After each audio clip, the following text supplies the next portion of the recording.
On this episode of the Star Wars Time Show, Matt and Nick have ran out of Book of Boba juice, but luckily they have multiple Kenobi series leaks to discuss and speculate on, so potential spoilers will be flying left and right.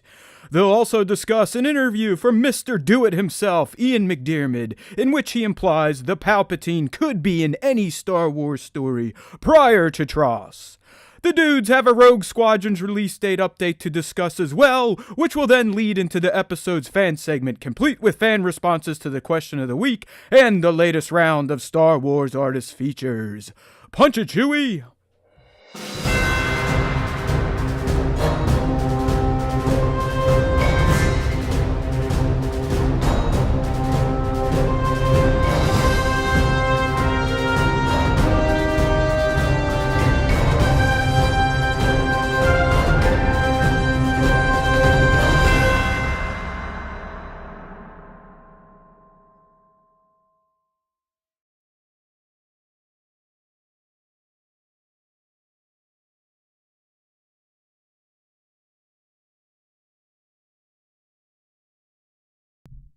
Whew, what a start. We are some professionals over here. Didn't even get the hey now, everybody.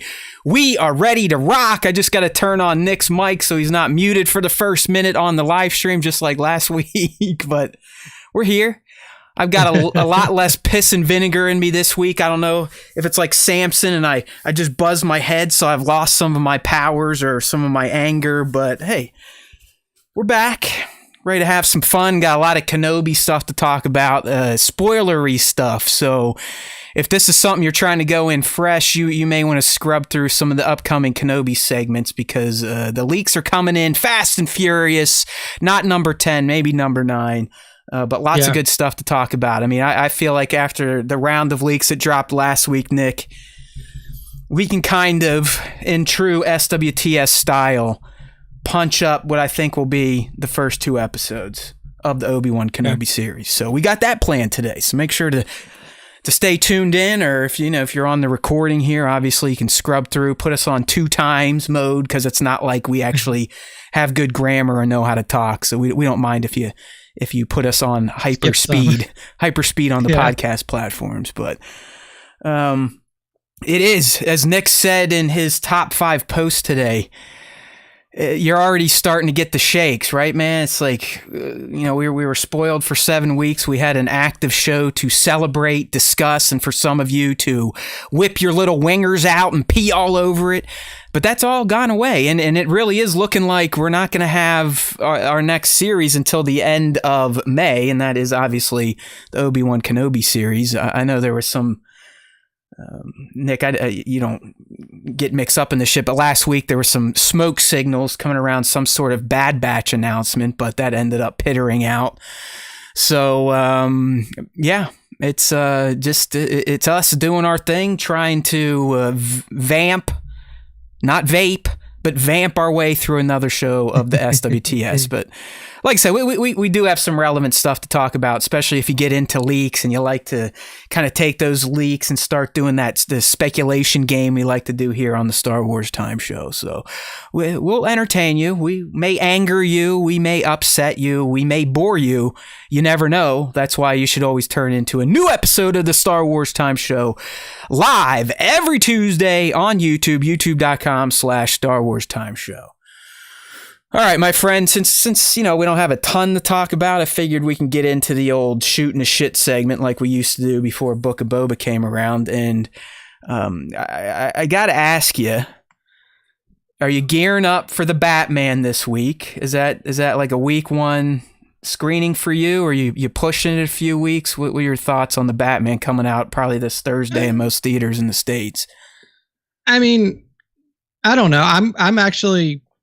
If I'm going to see a movie, which I'm not because Taylor's going to be out of town this weekend, or I mean, maybe I will because she'll be out of town. Who knows? I would go see Uncharted. I mean, I'm just kind of like getting a little tired of the content treadmill on the superhero shit. It's just kind of getting old. And like, I know that like I've seen the reviews and apparently this Batman movie is awesome. Yeah, I was going to say, didn't IGN give it a 10 out of 10?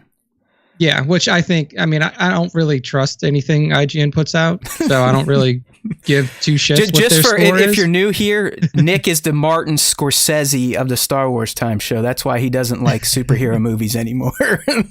Yeah, I mean, it's just like it gets so exhausting. Like where this is like within the past 10 years, this is the third Batman. It's like, bro, like, or 15 years, whatever it is. It's like they can't stick on one actor. Nobody wants to do the job for fucking long term. And then, you know, just there's already problems with DC's content fucking machine that all their shit has been pretty fucking terrible aside from Wonder Woman, and then Aquaman was serviceable. Peacemaker, And, bro. I mean, I'm telling you, don't discount Peacemaker.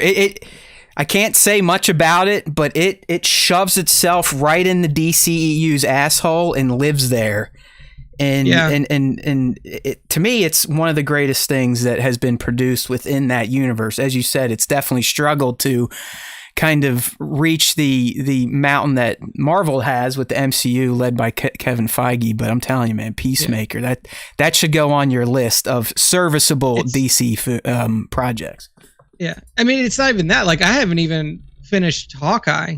And I've heard that, like, oh, that's the fucking best Marvel show ever. I'm like, cool, great. Like, we've watched some of the episodes and they've been good, but it's just like I don't feel the need anymore with like the superhero stuff, whether it be Marvel or DC, to just like be slavish to going to see it at a certain time. I'm just kind of getting like, it's like, to me, it's getting to the point to where they've oversaturated the market with superhero stuff.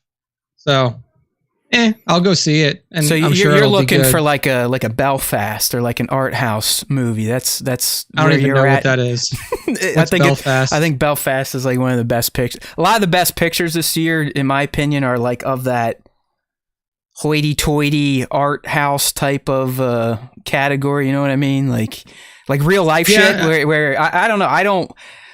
I know what you're saying, but I'm a moron that likes consuming that type of fake stuff, like not real life. But it does seem this year a lot of the pictures up for Best Picture are that let's deal with real life and the shitty sides of being alive. And it's just like, why? We deal with that every day when we just wake up in this globe of humanity that we live in. So fuck it. I'll stick don't with the even superhero know. Like, shit. I haven't kept up with Oscar shit ever. Like, I don't really track that stuff. And I think at this point in my life, I'm just like finding old TV shows that we didn't watch that are good, and like we're watching that. Like, we're watching through Curb, and we just started season 10 of Curb. We're like going back and like watching, like we just started watching the Orville. Man, I hope Seth they get to a MacFarlane. season. They are supposed to do a third season at some point in time, but it's been like 2+ started years. filming it. I mean, it's been pre-pandemic. I think season 2 ended like 2019 maybe, and then just, you know, obviously that probably fucked up plans, but it's just been gone.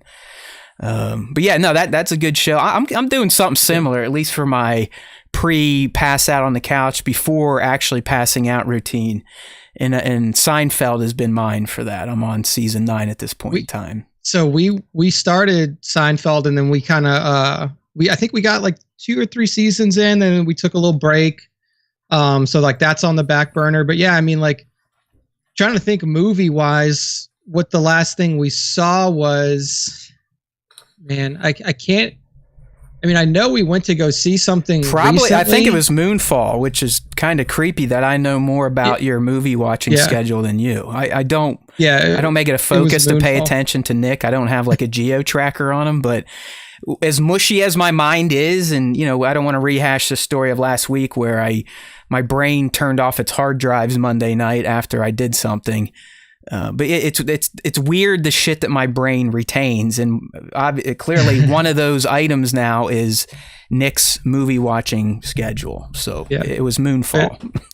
It may be that, like, I don't know. I mean, like, it's just all content types are so similar now. It's like, oh, let's go see Batman, or wait, hold on, in a few months, then this superhero thing's gonna come out. Hey, since Taylor's out of town, it's a perfect week to go check out Jackass. That is a great movie to go by yourself, have some laughs, see a lot of penises and balls, and just have a good time. So that's what I recommend you do this week. I may do that because she's definitely not going to go see Jackass with me. That is not her type of movie. So that's a good call. I may do that. But the opening sequence, dude, is just like not moving the needle. All I'll say is one of the characters, his dick and balls doubles as a Godzilla on like a miniature set, like a miniature city set. So it's vintage Jackass. Like, how are some of these guys still alive? I don't know, but the shit is moronic and it still makes me laugh. I love it. Yeah, I mean, for me, that's been about it. Nothing else really big this weekend. Next week, we leave to go to France. So, oh shit! I will. Yeah, let's see if we leave on the 8th or 9th. So like this may be my last show before our France trip, and we're going to be doing a week there with 4 days of like actual Paris, like vacationing, and then 3 days in Disneyland Paris. So that should be fun. That's something that I'm looking forward to. Good luck with that. I don't know how close I'd want to get to the European bloc at this point in time. So, just be careful. Shit's a little squirrely over there these days, thanks to that guy from Russia. Don't want to get into that, but yeah, it's all fucked up. Like, can we just end it at this point in time, people? Let's go. How shittier can we really make this world at this point in time? I mean, we're coming off 2 years of pandemic, still not over. We gave up a long time ago. Fuck it, just go out and see if you die or not. And now we have World War III starting. It's like, what the fuck? Like, why? If there's a God, can he just come down and judge us like they told us he would when we were little? That's what I want. I want him to come down and start zapping us with lightning like Palpatine, like just fry us, right? Isn't that what they taught you when you were a Catholic? You went to Catholic school. I was taught you fuck up and you don't repent, you die, you burn in hell and you suffer. Where is that? What other sort of human tragedy do we need before the guy in the sky comes down and does what he is supposed to do? Judge us. Please judge us. Thank you. All right. Yeah, so I'll give you some new stuff to check out. And I know one's not very popular with people, but I'm hooked to it. I'm intrigued, and I agree with a lot of the critiques. But I'm still a big fan of Raised by Wolves on HBO. It's in its second season. I think we're 5 episodes in.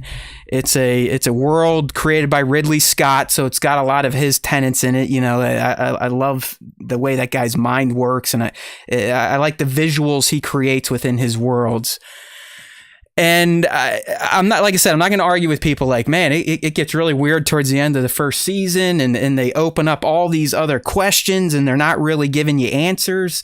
And this is probably not going to be a good description for a lot of people, but Nick, it's kind of like Lost in that it's intriguing as fuck. You love the mysteries, but the mysteries just keep compounding, and you're starting to go like, all right, well, can you just give us a little, give me a little taste, give me a little clarity, answer one of the big mysteries you've kicked off.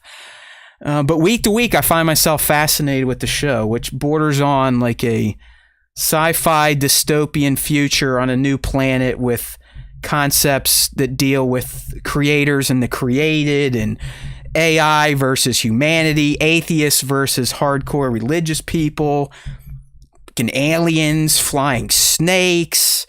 Yeah, you got Cheeseburger Teddy, thanks brother, he's in here. You got what's his name? Ragnar from Vikings is one of the leads, Travis Fimmel. So I don't know, man. It's wild.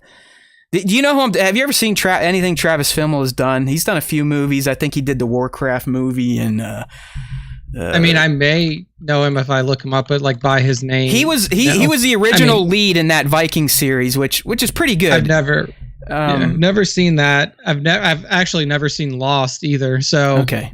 both of those references on this show. Everything I'm trying to throw at young Nick is falling completely flat today. So I guess I'm just gonna have to move on.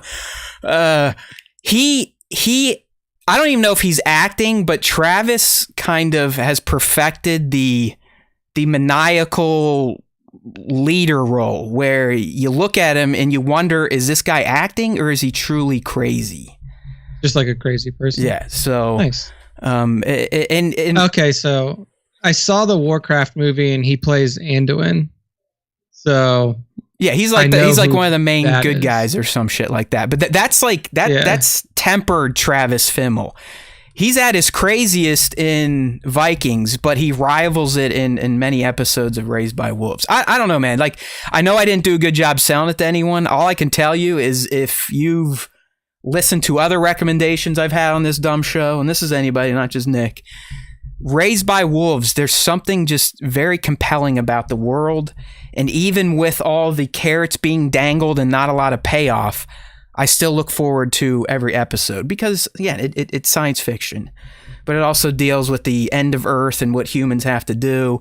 And then, all the weird shit that happens between people that believe and don't believe. And then the weird shit that happens between the creators and the created. So I don't know. I dig those themes. Plus my next, well, go ahead. What were you going to say? The costumes are wild too. And I'll say Mother is one of my favorite characters of all time, especially when she turns into something they call the Necromancer, where she essentially turns into a naked flying robot that has dark matter and can melt people with her voice and eyes. It's beautiful. So, yeah, I think the next thing that, like, once we kind of power through the shows that we're watching, because we're watching some shows that like only had a season run, but are still like Ghosted is a show on Hulu that was on Fox in like 2017, only one season, but it was Craig Robinson and Adam Scott, and it was super funny. So we're like watching that. And then once we finish that kind of stuff, like all the short seasons, I think I may just do a subscription to Paramount Plus because it's only $5 and there's so much good shit going there. Well, that's where Halo's coming there in March, right? Yeah. Yep. Halo's going to be there. Then you have all the your Star Trek series. You have Discovery and Picard, and then there's like a bunch of other stuff that's already been announced. I mean, you're primed because you've never done it yet, right? So you're going to have a full season of Picard, which is excellent. I think you're going to have 4 full seasons of Discovery, which are all very Rangers. They get any Paramount. Oh, fuck you, fuck you, mouth. They get any Paramount produced movie. There we go. I can do it. Yeah, I did know it. That like Jackass, I think is going to have. Yeah, that'd probably go there. Yep. Yeah, that's a good buy. That's a good plan. On Netflix, I finally finished Lost in Space, which I know the 3rd season dropped a few months ago.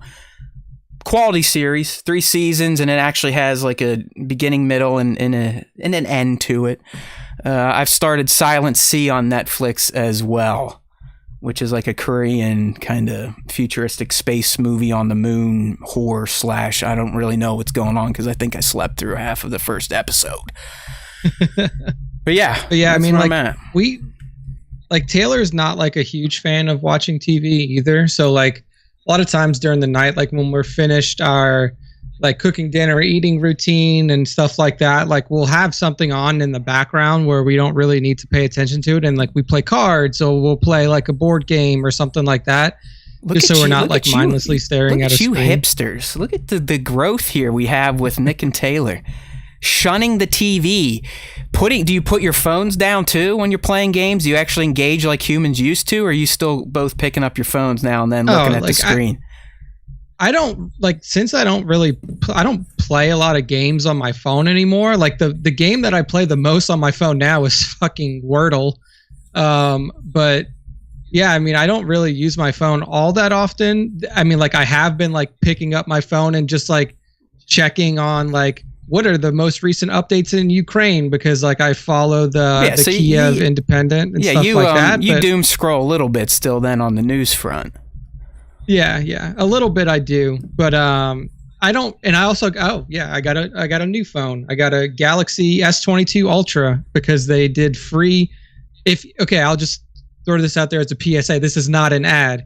if you are on AT&T and you have any, like we would get an AT&T sponsorship. Yeah, no, trust me, that'll never happen. But if you're on AT&T and you have any Galaxy phone, it doesn't have to be a new one. It could be like a Galaxy S3 that's like in your fucking drawer and it's been there for 10 years. You can take it to AT&T, trade it in, and you get a free Galaxy S22 phone. So that's what I did because I had an old S10 laying around. And I was like, here, you can have it. And they're like, okay, well, you just pay the taxes on the new phone and that's it. You're done. I was like, okay, thanks. Bye. Bonus. But yeah, I mean, I've been playing Wordle and stuff like that on my phone, but are you one of the assholes that post your stuff on Twitter every day when you finish your puzzle? I am. And I share like me and my friend group, like my work friend group. We got a special guest real quick. Share them around. Here she is. I'm trying to get her on camera because she's got her full Ray garb on today. Do you mind? Do you want to show everyone your costume? Yeah. Here, let me see if I can tilt this over here. Oh, let me move my big mug here. This is going to be great for the people on just the podcast. Yeah, there she is. She's got her Tross Ray. Today it's a Ray cosplayer. That's on right. The show. It's show them the GAT. The GAT just showed up today. The gun, right? We got an official Han Solo gifted gun too. Nice. Check that out. Yep, there it is. Looking good.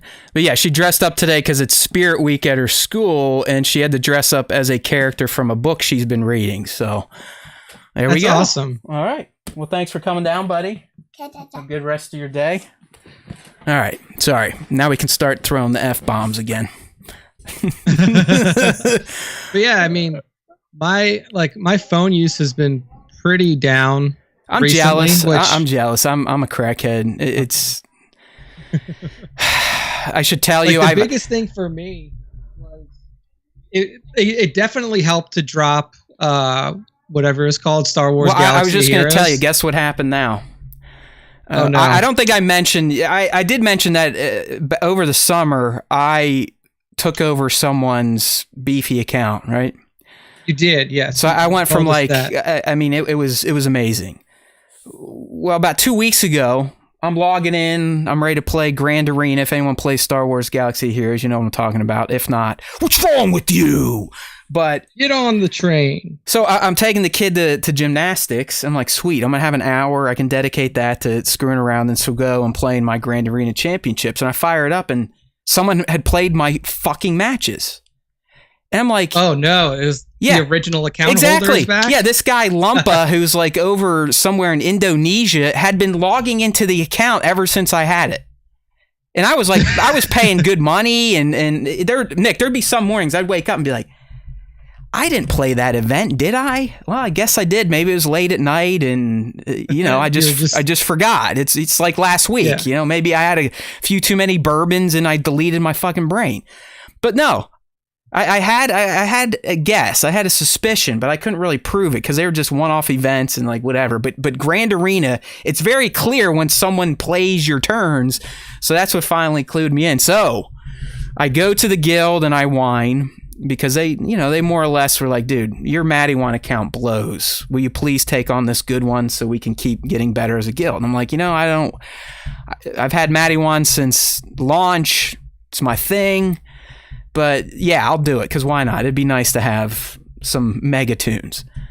So whatever. And I'm like, hey guys, what's going on here? I mean, this dude's logging in, playing my shit. I mean, he could delete the count at any time. He could spend the gems I'm spending money on. And they're like, hold on, we got you. We actually have another alt account that is like 8.4 million GP. Which was like 600,000 more than the account I was using. So I took over that this weekend, dude. You should see it. It's like upgrading from a busted out Hyundai to a Ferrari. I mean, this is the most current I've ever been in this game. I mean, I am on the current meta. I never thought that would happen. Pigs were going to have to fly. Cows were going to have to come home. But I'm here. But now that I have this mega account, it has definitely added to the the feeling of, okay, I got to take care of this thing. I got to play more. I got to learn more. I got to build better squads. I got to know the ins and the outs. So yes, when you drop that, that is what I think ultimately helped you to stop the obsession of, gotta play. 2 hours are gone. 3 hours are gone. I've just spent 4 hours on my fucking phone today playing an F2P Star Wars game. So good call, but I still dig it. Yeah. So that games, because we've started doing games a lot too now, because Charlie's older and it's actually been fun. We do Fireball Island, we got some Monopoly, but the card games are where we've been having the most fun. I want to know, do you two play? And if you don't, you got to get it. Do you play Exploding Kittens? Have you ever heard of it? So we have Exploding Kittens. Do you have any of the expansions? Yeah, we have Imploding Kittens expansion. I recommend. And we have the NSFW. Oh, you got see, we couldn't do that one because we play it with the kid. But yeah. I am finding this to be one of the most enjoyable card games I've ever played. I highly recommend it to anyone listening. Just get the. I think they have like a party pack at this point in time, which combines some of the best cards from the 3 expansions. If you don't want to do that, do it like Nick did and go for the NSFW starter pack and then add the 3 expansions. It's just a fucking great game. It's a fun game to play when you're sitting around with family, kids, or adults. We got the Tower Power hat that you wear from expansion 3. We got the Cone of Shame from, I think, the one you have, the Imploding. That's Imploding Kitten. It's just, it's a fun game. And I know we're going on and on about non-Star Wars stuff. Don't worry, we're about to move on. But that is a good recommendation if people like actually interacting with humans, as Nick said, that it doesn't require watching TV together and not talking or being on your devices.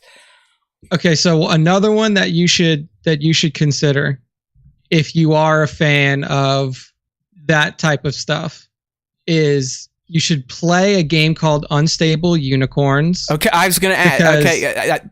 But that's more of a strategy game, and it's 14 plus. So I think that's one of the reasons we've held off so far. Yeah, but like once you like, if you and like Heather just want to like dabble in anything, it's awesome. There's also Llamas Unleashed, which is really good too. There's some other like board game style ones. Like we just got one that's called like, I have to look at it. It's called like, do you have Throw the Burrito or Throw the Avocado? It's from the Exploding Kittens people. I have not had that, but is that like Hot Potato? I think Throw the Burrito, you literally, it's like dodgeball. I'm assuming you get a card, and if it's a burrito card, you just grab it and wing it at someone that's not suspecting. Just drill them in the face. I don't know. There's another one I've been seeing on Instagram because I've become a targeted ads fool on Instagram thanks to Enso rings and their Star Wars collection. I now own 10 of those fucking rings because of targeted ads. So it listens to my conversations, and I now get stuff for, I think it's called like Duolingo, or the end of the world card game looks similar to Exploding Kittens and all that fun stuff. But there's a bunch. We have like a ton of board games. I mean, you know, it was funny too because we were like going through the grocery store last weekend, and we had to pass through like their like small like games aisle, and then we saw the like Uno, the card game, and we were like, we have all these games. We don't have fucking Uno. Yep, we've added that. Farts, so like we just Farts is Uno, again. but with fart cards and a few different rules. We play that one. It's just been. I'll tell you what. I'm an electronics junkie, but it has been awesome to get back to, like Nick said, we're all taking life lessons from Nick right now. To get back with real people, playing some board games, some card games, especially on a Friday night. If you're like me, you don't like to imbibe every night of the week. If you're in the north, get a fire going in the fireplace, break out a card game or a board game. It is some quality human bonding time. If you like bonding with humans, which I don't that much, but I do with my clan. So it's been nice. Good recommendations there. It's super fun. And then we just play like we'll play Rummy, like just like regular like playing card games and stuff like that too from time to time. So yeah, I mean, that's a welcome kind of reprieve. There's a, like I agree. I could send you a picture of my fucking closet behind me over here, and it's just stacks of board games, card games, board games, different types of stuff. We definitely need to get better at organizing, because right now it's just like strewn all across the family room on top of other chairs. It's a disaster. Yeah. But hey, that's what happens when both parents work full time, and then you have a 5-year-old in kindergarten. Whatever. There's more important stuff to worry about. This card game stuff may be a hint, wink, wink, to something we may do later in the show. That's right. Just a heads up. We possibly have a new segment planned, at least until Nick goes through all the cards he got, but it could be interesting. Hey, Bat's picking up. It's a good buy, man. I'm telling you. Bat, if you're going to go for any expansions, maybe hold on. I think I have a few discount codes you probably could use, but Exploding Kittens, to me, in all 3 expansions, you can't go wrong. But if you can play with adult people, I'd assume getting the NSFW version's probably better than just the standard. But it's been well worth I think $15 for the starting set, or $25, and then 15 expansion. It's fun. Lots of funny little art in there and sayings. And like I said, if I don't know did you get Barking Kittens yet, or you just stayed at Imploding?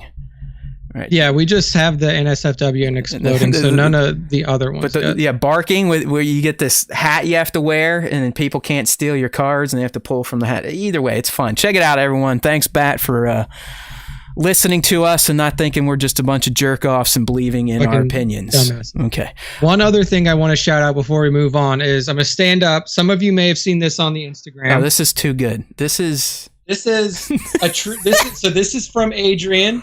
Right. If you're a fan of the show and you have seen Matt and I's attire previously during the episodes, we've called out Adrian, aka Action Figure Snaps. That's right. In the past, and he has sent us another care package. Except in my care package, there is a shirt like you saw on the screen just now that says Amazon, where's my lightsaber? It's just fucking brilliant, man. Is potentially the best, yes, like the best if you know, then you know kind of things from this show that we've ever gotten. Like at this point in time, Nick, I think we have to move at Action Figure Snaps into the #1 fan slot. I mean, I think so, man. This is a second delivery of gifts that this young fan, lovely person has just sent to us, for $0. Just to honor the idiocy of the show, and then the fact that it was such a deep cut Easter egg. I mean, if Nick wears that out in public, people will be like, "What the fuck is that?" Exactly. And if he wore it in a room full of Star Wars Time Show fans, they probably say, "What the fuck is that?"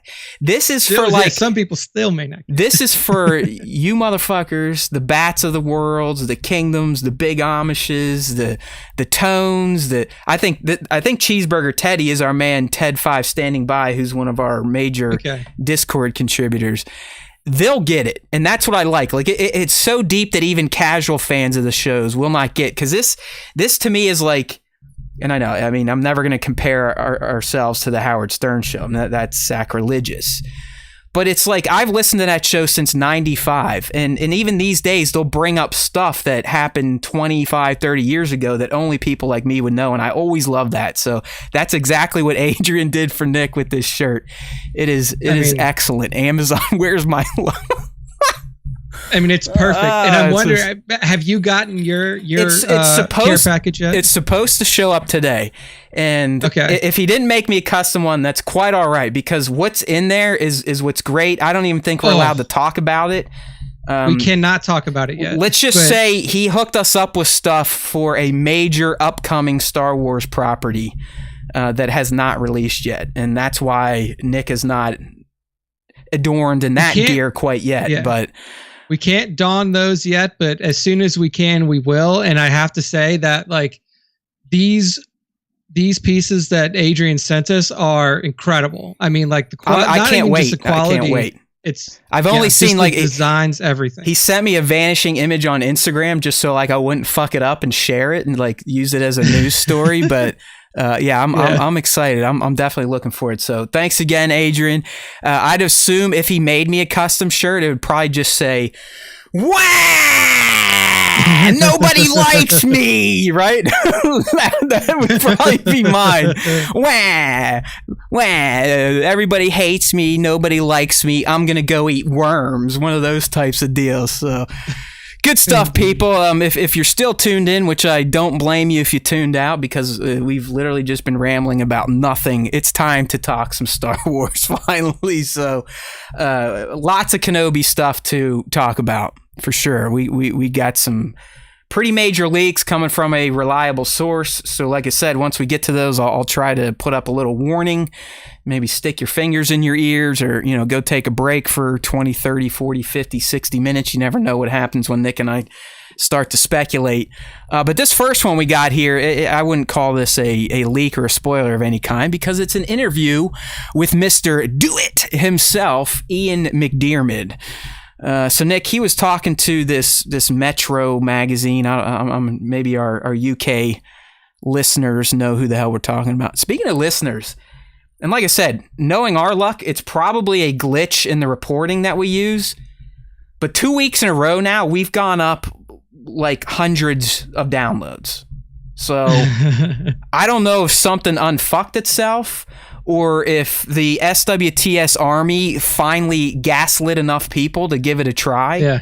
But the numbers are going up, and we're strong in the States. I think UK's our second, and then I believe Australia, and then South America, and we're kind of all over. So thank you. Don't forget, StarWarsTime.net. That's where you can find all the podcast platforms. If you are on a podcast platform and you haven't done so yet, please leave a rating and review. I think we're still only sitting at 30-something on iTunes, and that's our most listened to platform. So come on, people. We know you're on there. We know you're listening to it. Take the 2 seconds to click on the rate and review. It would help us out greatly. But anyways, back to Ian McDiarmid here. And yeah, Ted's telling us Metro is a free newspaper found on public transport. So essentially like, drunk people, toilet paper, or, drunk people blankets if they fall asleep on the subway or the tram. But Metro, I think that they're mostly talking to Ian about his work in theater. I guess he owns a theater or runs a theater over there, Nick. And, the thing we care about is, did he say anything about Star Wars? And of course, anyone that acts in Star Wars, regardless of how many roles they had or how many projects they were in or how long it was ago, they're going to get asked about Star Wars. So he was kind of talking about his character, Emperor Palpatine, a.k.a. Darth Sidious, a.k.a. the Sheevster, a.k.a. Mr. Do It. And they were kind of asking him, like, hey, man, you got all this stuff coming out. You got Kenobi and this, that, and the other thing. But in Tross, it seems like finally your character is actually dead. And Ian was like, I think I have to accept that. Thanks to my ungrateful granddaughter, Rey Skywalker, my annihilation was finally final. But here's the interesting stuff, and he's not wrong. And it's funny, Nick and I haven't even brought this stuff up yet. Yes, a.k.a. the Senate. Thank you, Teddy.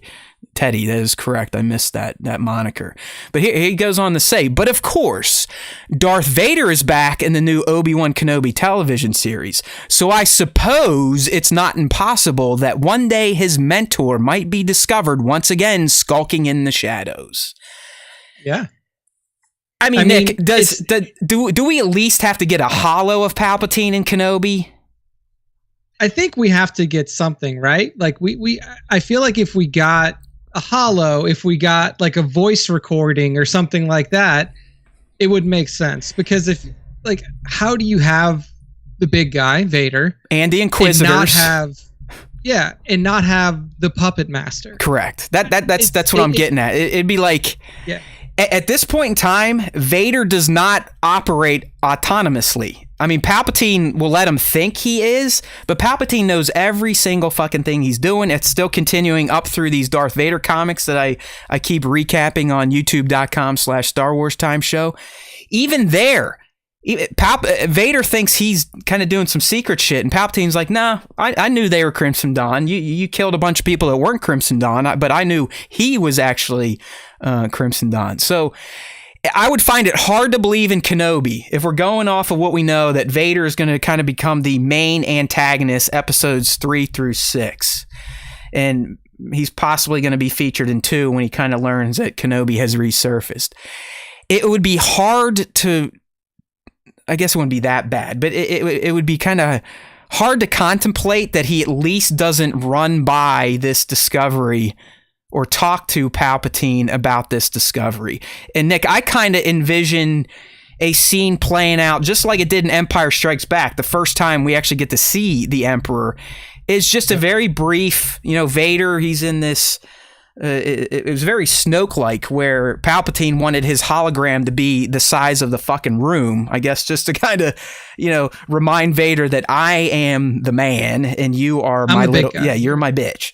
Yeah. Vader kneels down, yes, my master, and they kind of have their talk about young Skywalker.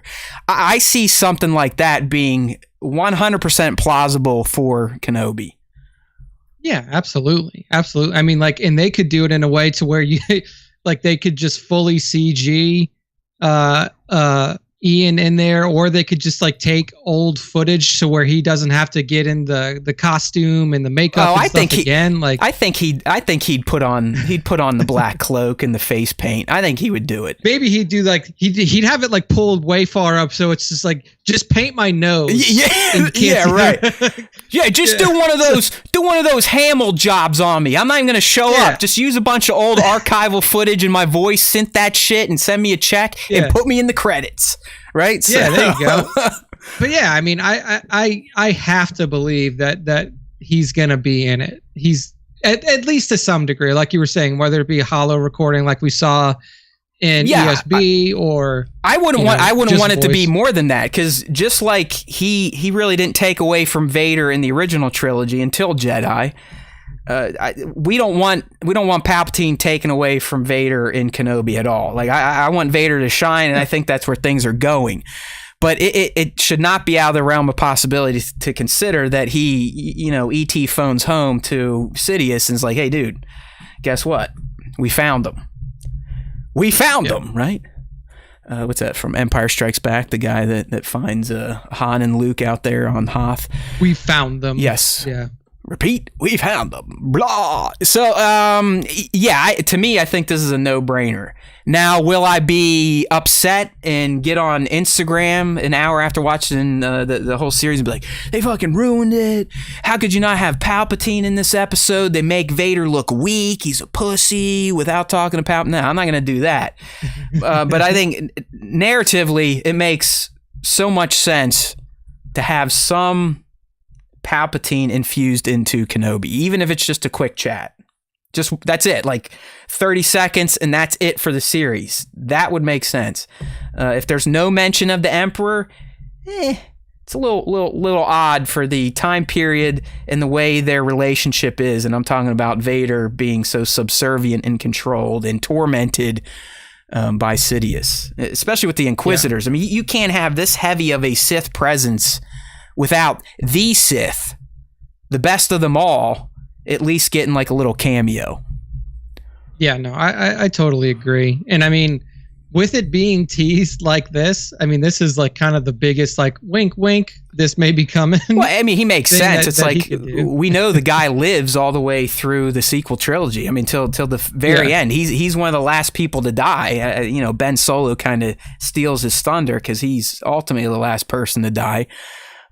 So I mean, Palpatine has potential to be in any of this shit, really. Yeah, I mean, Palpatine has potential to be in anything, even if they make post-sequel trilogy content. I mean, remember what fucking Luke Skywalker said to his sister right before he, does his heroic sacrifice at the end of Episode 7. Nobody's ever really gone. Especially not in Star Wars, where Force users are literally fucking ghosts. Yeah. They come back as ghosts, and they can hit you on the head with sticks. I know. But I think the one canon thing we can latch on is that dark side users can't do that. So we at least have that, and it seems like she microwaved his essence, with doing the I am the Jedi line and the cross, and he melts. But I do hope, like Ian is saying, that his final annihilation truly is final, because we all know how I feel about him and how he was used in Tross, and I still don't like it. Somehow Palpatine returned. That was the justification for bringing him back. Somehow Palpatine Anybody returned. could have done better than that. Holocrons, I guarantee. If you don't think that fucking I'll give you that. I'll give you that. I don't want like spirits and like he infects a goblet and then someone drinks it and they become Sidious is, to me, he's finally gone. But yes, historical artifacts that may have recordings of him, sure, he definitely could still be post-sequel trilogy. But anything prior to Tross, he's fair game. I mean, yeah, he's a corpse attached to a life-saving crane for a good part of the Mandoverse and beyond, but you never know. Maybe go check in on the lab, see how he's doing, see what his clone body looked like before it got all decrepit and decayed by the time Tross rolls around. But I think he's going to be more better used in the series that are set during the OT, such as Kenobi, or I could see him maybe doing some voice work in Bad Batch, because I believe he did voices in Clone Wars and Rebels. For at least Rebels, I think they brought in Ian to do some voice work. But yeah, that's where I see Ian being used the best, would be OT era stuff prior to his first death at the hands of Darth Vader. All right. Well, there you go. I know there's stuff floating around today, and Nick and I talked about this moons ago, but don't be surprised with a Qui-Gon Jinn cameo either in Kenobi. I mean, we talked about that like right when this fucking series was announced. I know Bespin Bulletin put something out, and I'm sure I'll cover it because that site does some good. They find some good scoops. But to me, that's a no-brainer, especially if we go over what we already know about Kenobi's state by the time we're in this movie. I mean, he's beat down. He's essentially living off the land. Like, he's not in his hovel yet. He's living in a cave. It's a rough going. It's been a rough 10 years. He's lost all of his human connections. He has zero attachment. And yes, Jedis aren't supposed to have attachment, but he still had friends. He was still able to talk to other Jedi. He hasn't had any of that for 10 years. So one would think it wouldn't be too far out of the realm of possibility for his former master and him for us to finally get a look at their training sessions, which we know Yoda commanded Obi-Wan to do post Revenge of the Sith. I mean, that's canon. It's in Revenge of the Sith. It's touched on in Clone Wars, the Lost Missions.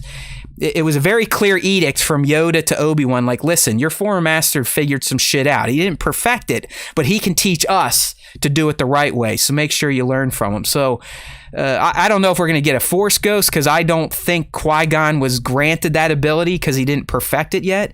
But hearing Liam's voice, to me, I think should not be a surprise if it happens in Kenobi. Yeah, communication through the Force, not Force Ghost for sure. I think that should be a foregone conclusion. And if it doesn't happen, I would actually find that to be a little suspect. Yeah, you're kind of right. It's an important thing, because it's learning that trick or that final skill is everything for Obi-Wan, because, I mean, what does he do in A New Hope?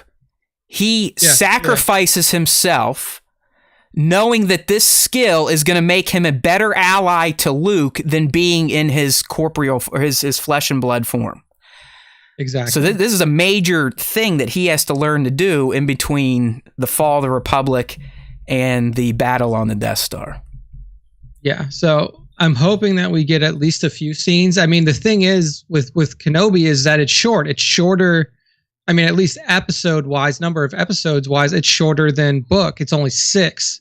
We don't know length. We're assuming that we're going to be getting at least 45-minute long episodes. At least that's kind of what we hope. So, I mean, I could see a world to where, like, it's just so packed with, like, Vader and Kenobi interactions, and the interactions between the Larses and then Kenobi, and then the Organas and Kenobi and stuff like that, to where it's just like you can't really fit in a Qui-Gon interaction. But if you're doing it right and you're planning out your episodic beats, then I think that you could easily fit in some conversations with Qui-Gon in like the opening moments of each episode or something like that. Like, you open each episode with like like a snippet of a conversation that he had with Qui-Gon, or memories, or something like that. Yeah, I mean, we're getting flashbacks, and I think they're going to primarily focus on him and Anakin. Was that last week, or are these leaks coming up this week? But it's pretty much confirmed that, as Bat's saying in our live stream chat, if you want to join youtube.com/Star Wars Time Show,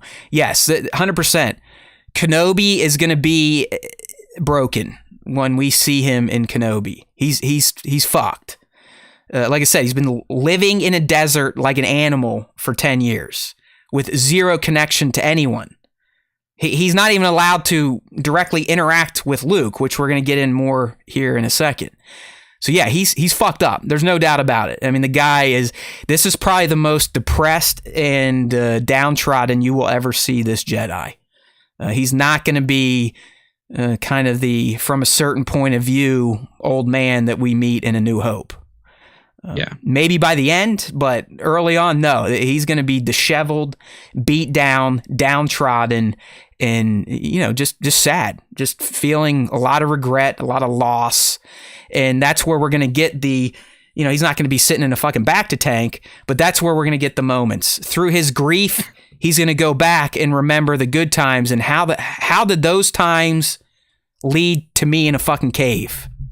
That's like the general gist of his psyche, at least in the early episodes. All right, good sir. So we're going to move into one of the first, what I would call, leaks. And to me, this is nothing on the level of what we covered with Tross, where it's a direct script-to-script translation. A lot of the stuff we're about to report on and then speculate on is stuff I would consider common sense if you kind of know Star Wars, the characters, the time period, and motivations. But if you're someone like, I know Cheeseburger Teddy, doesn't want any bullshit, this is probably a good time to maybe tune out for a little bit. And Cheeseburger, if you're still around, maybe we'll drop a note in the live stream to let you know that it's now safe. But I can never promise what the hell we're going to say on this show. So people have been warned. Here we go. All right, so all this, I want to give them credit because no one else does these days for whatever reasons. But all these stories, at least the next two stories you're going to hear, come from Making Star Wars from Jason Ward. All right. And some of this builds upon the other leaks we've been discussing. But the first one we're going to talk about, I titled, New Obi-Wan Kenobi Leak Sheds More Light on How Luke Skywalker Will Be Involved. All right, so we know Luke's going to be in it. All right, that's not a spoiler. If it is, then are you really a Star Wars fan? Do you understand why Kenobi is even on Tatooine? All right, we don't need to get into that shit. But we got some more details, and a lot of this is actually going to play on, kind of where Bat is headed in the live stream with Obi being in a tragic state, an example of a tragic Jedi. I mean, he did everything right, yet he lost everything. Okay, that's doesn't make a human feel good, whether you're a space wizard or not. So up first, the first kind of description I'll preview it with, it's just called Sad Ben. Okay, Sad Ben.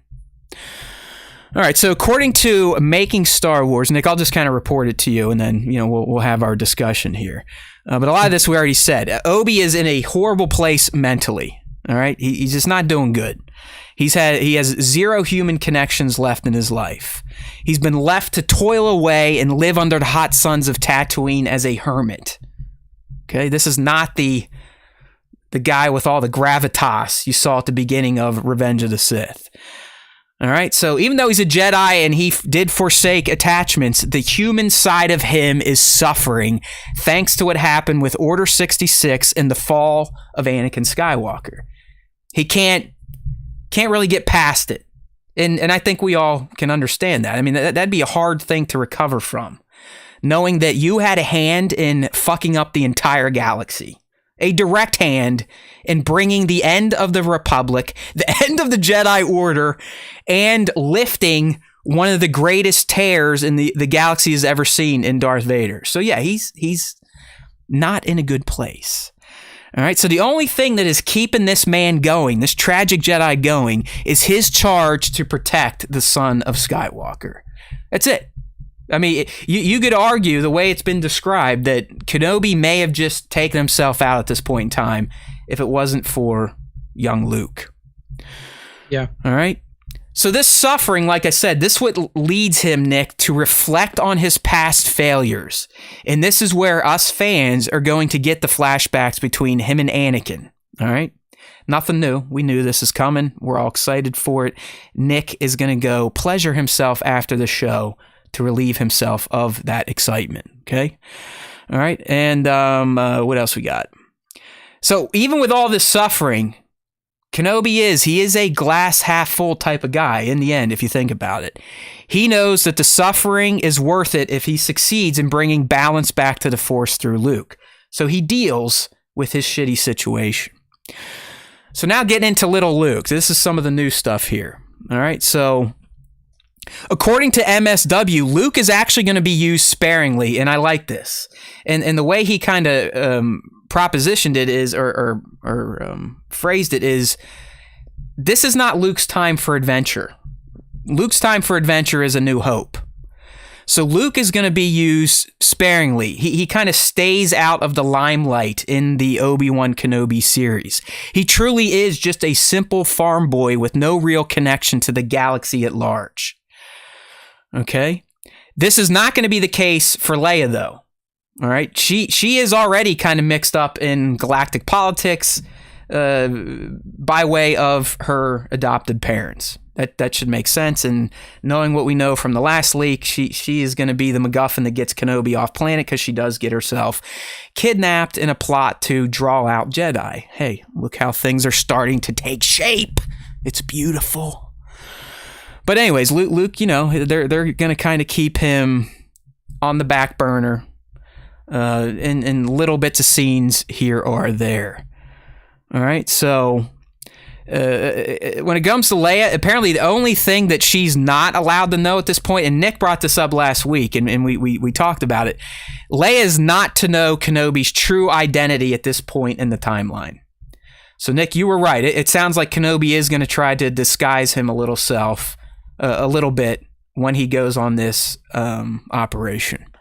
So very good. You called that last week. You were ready to tear down the leak, say it was stupid, but now it has been clarified.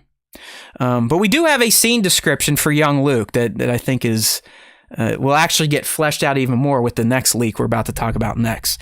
But what this does is these scenes are meant to finally show to us why there is so much tension between Obi-Wan Kenobi and Owen Lars.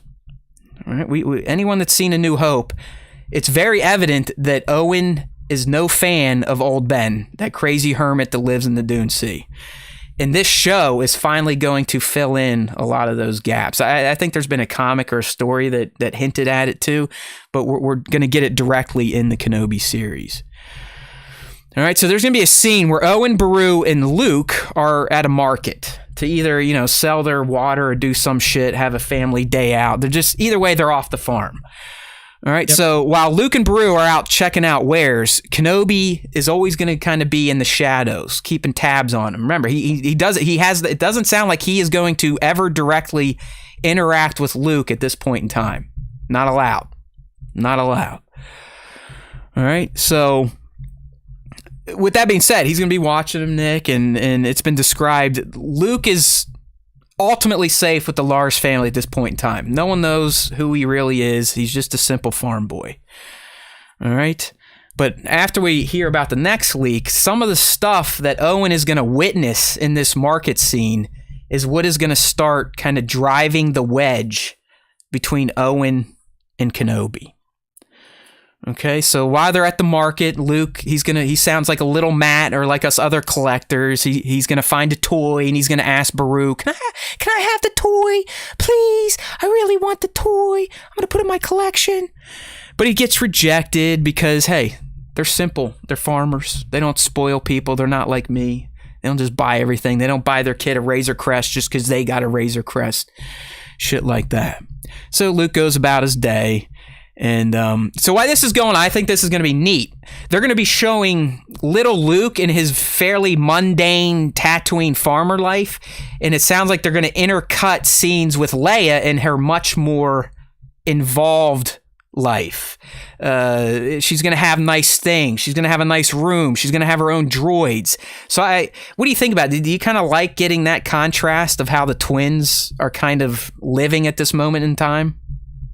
Yeah, I mean, because it shows you and it gives color to the types of characters that they grow into in the original trilogy and later content that we see. I mean, like, if you look at Luke and Leia like in a vacuum and you don't know anything about them and all you see is like their interactions and how they deal with people, you would be like, there's no way that these two are related. I mean, Leia is a very bombastic, very outgoing and forward person, where Luke is not that at all when you first meet him. I mean, like, he's got a friend group, but he's like, lives at home with his parents, doesn't really do anything, never really made a name for himself. He's very naive. I mean, he knows nothing but that damn farm, where Leia, by the time he saves her, she's a fucking senator, right? I mean, she's been working with the rebels for years. I mean, come on.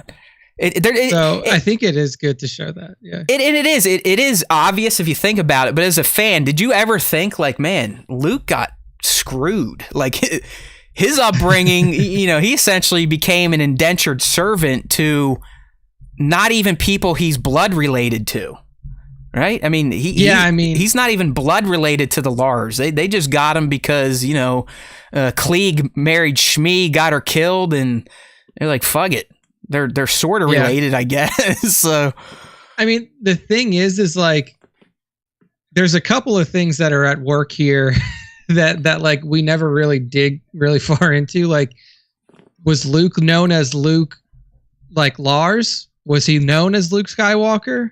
Because if he was known as Luke Skywalker, it's the most obvious thing in the fucking galaxy that like, well, maybe we should go and check out this. Technically not, because you got to remember, and even Palpatine at this point did not know that Anakin had two kids. The way it's being reported, only Yoda, Bail, and Obi-Wan know the truth. So the Skywalker name, I get what you're saying, but they're not going to tie that to like Darth Vader and that type of stuff. Yeah. And then also, if your goal with these kids is like hide them and try to keep them out of the public eye, then the worst thing that you could potentially do is give one of the kids to a fucking senator that is probably the most well-known senator in the entire galaxy. I guess like playing devil's advocate, that's kind of the mantra of sometimes you can hide in plain sight. That's to me, that's kind of Leia's path. Like she was so thrust into galactic everything that there's like, whatever. It's Organa's kid. It makes sense. Just, I don't know. And that's what this show is going to do. And that's why I think it's going to be one of the best Star Wars shows we ever get. Because it's going to kind of make you think about how different these two kids grew up, yet they're still kind of the same. They both are a force for good. They're both major forces in their own right. They both can use the force. So, even though they grew up, one here, one across the tracks, one of those things, they still, a little bit of the nature still pulled through the nurture. We all know that concept, right? Nature versus nurture and how humans kind of develop. Their nature still remained intact, even though one was raised as a princess and one was raised as a farm boy. It's fun stuff if you like to get super nerdy with Star Wars parallels and narratives and all that stuff. So anyways, back to Owen and Obi-Wan. All right, so we know by the time A New Hope comes around, Owen hates his fucking guts. And it's probably the reason why he keeps his thumb on top of Luke's neck. Like, no, you can't go to the academy. You can't do this. I don't want you hanging around with that crazy guy. Because he knows Kenobi can be dangerous. But why? Why? It never really made sense. He's always like, oh, you'll go off with Kenobi on some old damn fool crusade like your father did. Well, that doesn't make a lot of sense based on how the prequels played out, but we all know that we just got to accept those lines at this point in time. So there has to be something that happened to really kind of sour Owen on Obi-Wan. Because, at the end of Revenge of the Sith, he seemed pretty accepting of taking the baby. Like, all right, I get it. I'll do this for you. But then by the time A New Hope comes around, you could see Owen kind of pulling out a sand trooper's or a sand person's rifle and picking Obi-Wan Kenobi off in the distance if he could. So here's where a little bit of it is going to come from. And like I said, we'll flesh it out more in the next story about the Inquisitors and their brutality. All right. So apparently at some point in Obi-Wan Kenobi series, and I think this is going to happen after the moment we're going to talk about next, which makes no sense, but that's the Star Wars time show for you. But Obi-Wan's going to signal Owen for a meetup. Because like I said, he's not interacting with Luke. Not directly at all. And at this meeting, Owen is going to begin to express his displeasure with Kenobi and how he thinks he's making things more dangerous for Luke just by being on Tatooine. And like I said, I'm going to tell you in a few moments what happens that Owen sees that's going to make him really dig his heels in and feel this way about Obi-Wan. All right. So at this meeting, and I think this is, again, after the market scene, he sees Luke wanting the toy. Luke doesn't get the toy. But Obi-Wan's going to offer him what, to me, is described as the T-16 Skyhopper model we see Luke playing with in A New Hope. But Owen's going to tell you, no, fuck you. No. Nothing from you goes to Luke. Don't interact with him. You're dangerous. You're going to get him killed. And I've also heard, and MSW kind of fleshed this out, that Obi-Wan may try to do something similar with the saber and be rejected by Owen. Because remember, there's also a line like, your uncle didn't want me to give this until you were old enough, stuff like that. So This meeting, I think we're going to see in the flesh Owen's kind of hatred towards Kenobi. Even though, Kenobi is technically doing the right thing, Owen is going to blame him for anything bad that comes to Tatooine now. And essentially say, with you being here, motherfucker, you're putting Luke in more jeopardy than if you weren't here. And that's where a lot of the anger is going to stem from. So this meeting obviously is going to deject Obi-Wan even more than before. Because even the person he's supposed to protect, he can't interact with. And the people watching the person he's supposed to protect hate him and think he's the problem and he's going to get Luke into trouble. And, ultimately, Obi-Wan wants to connect with Luke, but he's a wise person and he's going to understand that Owen is probably right. So why are we talking about all this, Nick? Well, as you had been saying for months, and I was saying, no, we can't leave Tatooine. What we're going to talk about in our next story is a fantastic narrative choice to make it almost impossible for Obi-Wan to stay on Tatooine for a certain period of time. All right, so you were right. I will concede this. You were right all along. There is going to be a great reason, even outside of him having to help Bail Organa to save Leia, for him to leave the planet. Okay, so is everyone on the same page so far? What are you thinking of all that? Like the Owen and Obi stuff lining up as you would kind of guess yourself? I mean, the resentment doesn't seem to make too much sense to me. I think, and I failed us all. I have failed you, Nick. I have failed you. I should have done the other story first. Because the other story, Star Wars time show, yeah. The other story, I think we'll flesh it out much better as to why Owen is very nervous and does not want Obi-Wan around Kenobi after something he witnesses. So let's just go to that, huh? For color, essentially, Owen sees the Inquisitors like beating the shit out of people on Tatooine. Yeah, this is all your fault. You're not too far off. So we're just going to go to the next one. So we're still in spoiler territory. So anyways, we know why the Inquisitors exist. They were formed by Palpatine to kind of give Vader something to do and to keep hunting down those Jedi that managed to survive Order 66. All right, and we've been talking about the Owen hate. Well, now I'm actually going to give you more clarity, and I probably should have just done this first, but I'm an asshole. We all know this.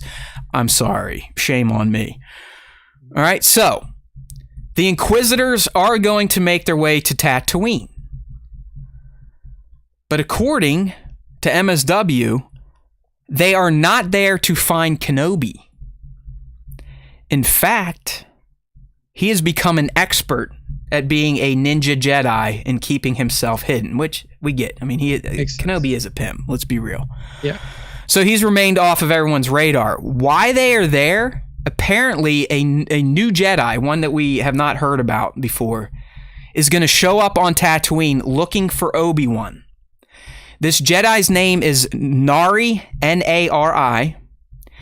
And apparently this Jedi, like other living Jedi, picked up on Obi-Wan's message from back in Revenge of the Sith, which essentially said, hey, if you're alive, we've been fucked. You know, I'm kind of filling in for Obi-Wan. I don't think he'd say we've been fucked. Paraphrasing. Yeah. He essentially says, listen, we've been fucked. Don't come back. You know, Sidious screwed us all. The Order is done. The Republic has fallen. Stay safe, and maybe down the road we can rebuild this thing. So getting that message, Nari for the past 10 years has been searching for Obi-Wan Kenobi to begin the rebuilding of the Jedi Order and to bring balance back to the Force. All right, so that's why Nari ends up on Tatooine. He somehow figures out that Kenobi's there. But because Nari shows up there, that's what also leads the Inquisitors to Tatooine. So we can start to see the breadcrumbs kind of connecting to why Owen may not be so keen on Kenobi being on Tatooine. We've got random Jedi coming looking for a Kenobi. Now we have Inquisitors coming to look for that Jedi who is looking for a Kenobi. All right, so we've got that setup done. So the Inquisitors get to Tatooine not because they think Kenobi's there, but because of this Jedi named Nari. All right? So without knowing, clearly this Jedi is compromising Kenobi's ultimate mission to protect Luke. All right? I wonder how... It's going to be interesting in the show to see like how she fucking tracks him down, because... I don't know if it's a boy or a girl. It sounded like a boy the way MSW wrote it, but yeah, who knows? Yeah. Well, there's Nari, like how Nari tracks down Kenobi, because it would seem if Nari could find Kenobi, then it's probably not that hard to find him. Unless, well, yeah, for other Jedi, you would think. I mean, you would hope that Kenobi at least use, you know, some two-factor and an encrypted message to where only Jedi could access it through, I don't know, whatever, like holocrons or Jedi communicators. Yeah. But yeah, no, it's a good question to ask, Nick. And the only thing, go ahead. Well, yeah, like what I was gonna say off that was like, if Nari can find him and it is based off of like Jedi specific communication, then you would have to imagine that like the Empire hasn't been able to decrypt that yet, or hasn't tapped into it. We'll just have to go. Well, they have shitty cybersecurity. We'll just have to go with that. You know. They don't have Anonymous behind them to hack shit up. Yeah. So yeah, we're just gonna have to kind of, you know, let that roll. We're just somehow this Jedi figures out Kenobi is on Tatooine and goes there. All right, and that's what ultimately brings the Inquisitors there. All right, so blah blah blah. All right, so I think we've heard about that the Inquisitors are going to be brutal in this series. At least the third sister, whose name has been revealed as Reva, R-E-V-A, played by Moses Ingram. So apparently they're on Tatooine. They're interrogating citizens about Nari, essentially. And while this is going on, it's been reported that the third sister is going to say something like, I sense Kenobi. I sense Kenobi. Like, she's there, and she's like, oh shit, there's a bigger fish here. And this is going to upset the Grand Inquisitor, who's going to be like, who the fuck are you? You're the third sister. I can't sense Kenobi here. You're crazy. So this gets her all pissed off, and that's when she starts, you know, cutting people's hands off, legs off when they're not giving her the information she seeks. And while this is going on, Owen Lars is watching all this play out. He's watching these people. They're probably in their black armor and their red lightsabers, shaking down innocents on a Tatooine market, cutting off their hands, cutting off their legs, maybe heads, stabbing them. I mean, she's, like I said, she's a Sith who was just told to shut the fuck up. So she's not very happy. Right? Yeah. So she is just brutalizing the inhabitants of this market that I was talking about in the previous leak. So while this is going on, Owen is seeing all this, and in his mind, he's going, fuck you, Kenobi. These people are here because of you. You're bringing these people here. Your presence on Tatooine is what is causing these people here with laser swords to mutilate my friends and fellow farmers and other stall owners at the market. So there we go. There's where Owen's ire really starts getting kind of tweaked. Like he once you add that in, it makes a little bit. Yeah, I probably, like I said, I completely botched this. I'm sorry, I'm an idiot. I went in chronological order in terms of how I posted them last week, and it didn't work at all. It didn't work at all. So all this is going to happen before Kenobi flags down Owen to have this meeting. So Owen is going to go into that meeting I just fucked up and talked about too early with this chip on his shoulder. I just witnessed dark side users essentially killing people, mutilating people, maiming people, looking for Jedi. You're a Jedi. Yeah. They're here for you. You're going to fucking get Luke killed. So that's where his main concern really starts to kick in. And like I said, this is going to further drive the wedge between the two. But this is what gives the narrative of the Kenobi series the ability to take him off planet. It's like shit has got so hot on Tatooine because Nari's showing up and the Inquisitors kind of sniffing that Kenobi may be there.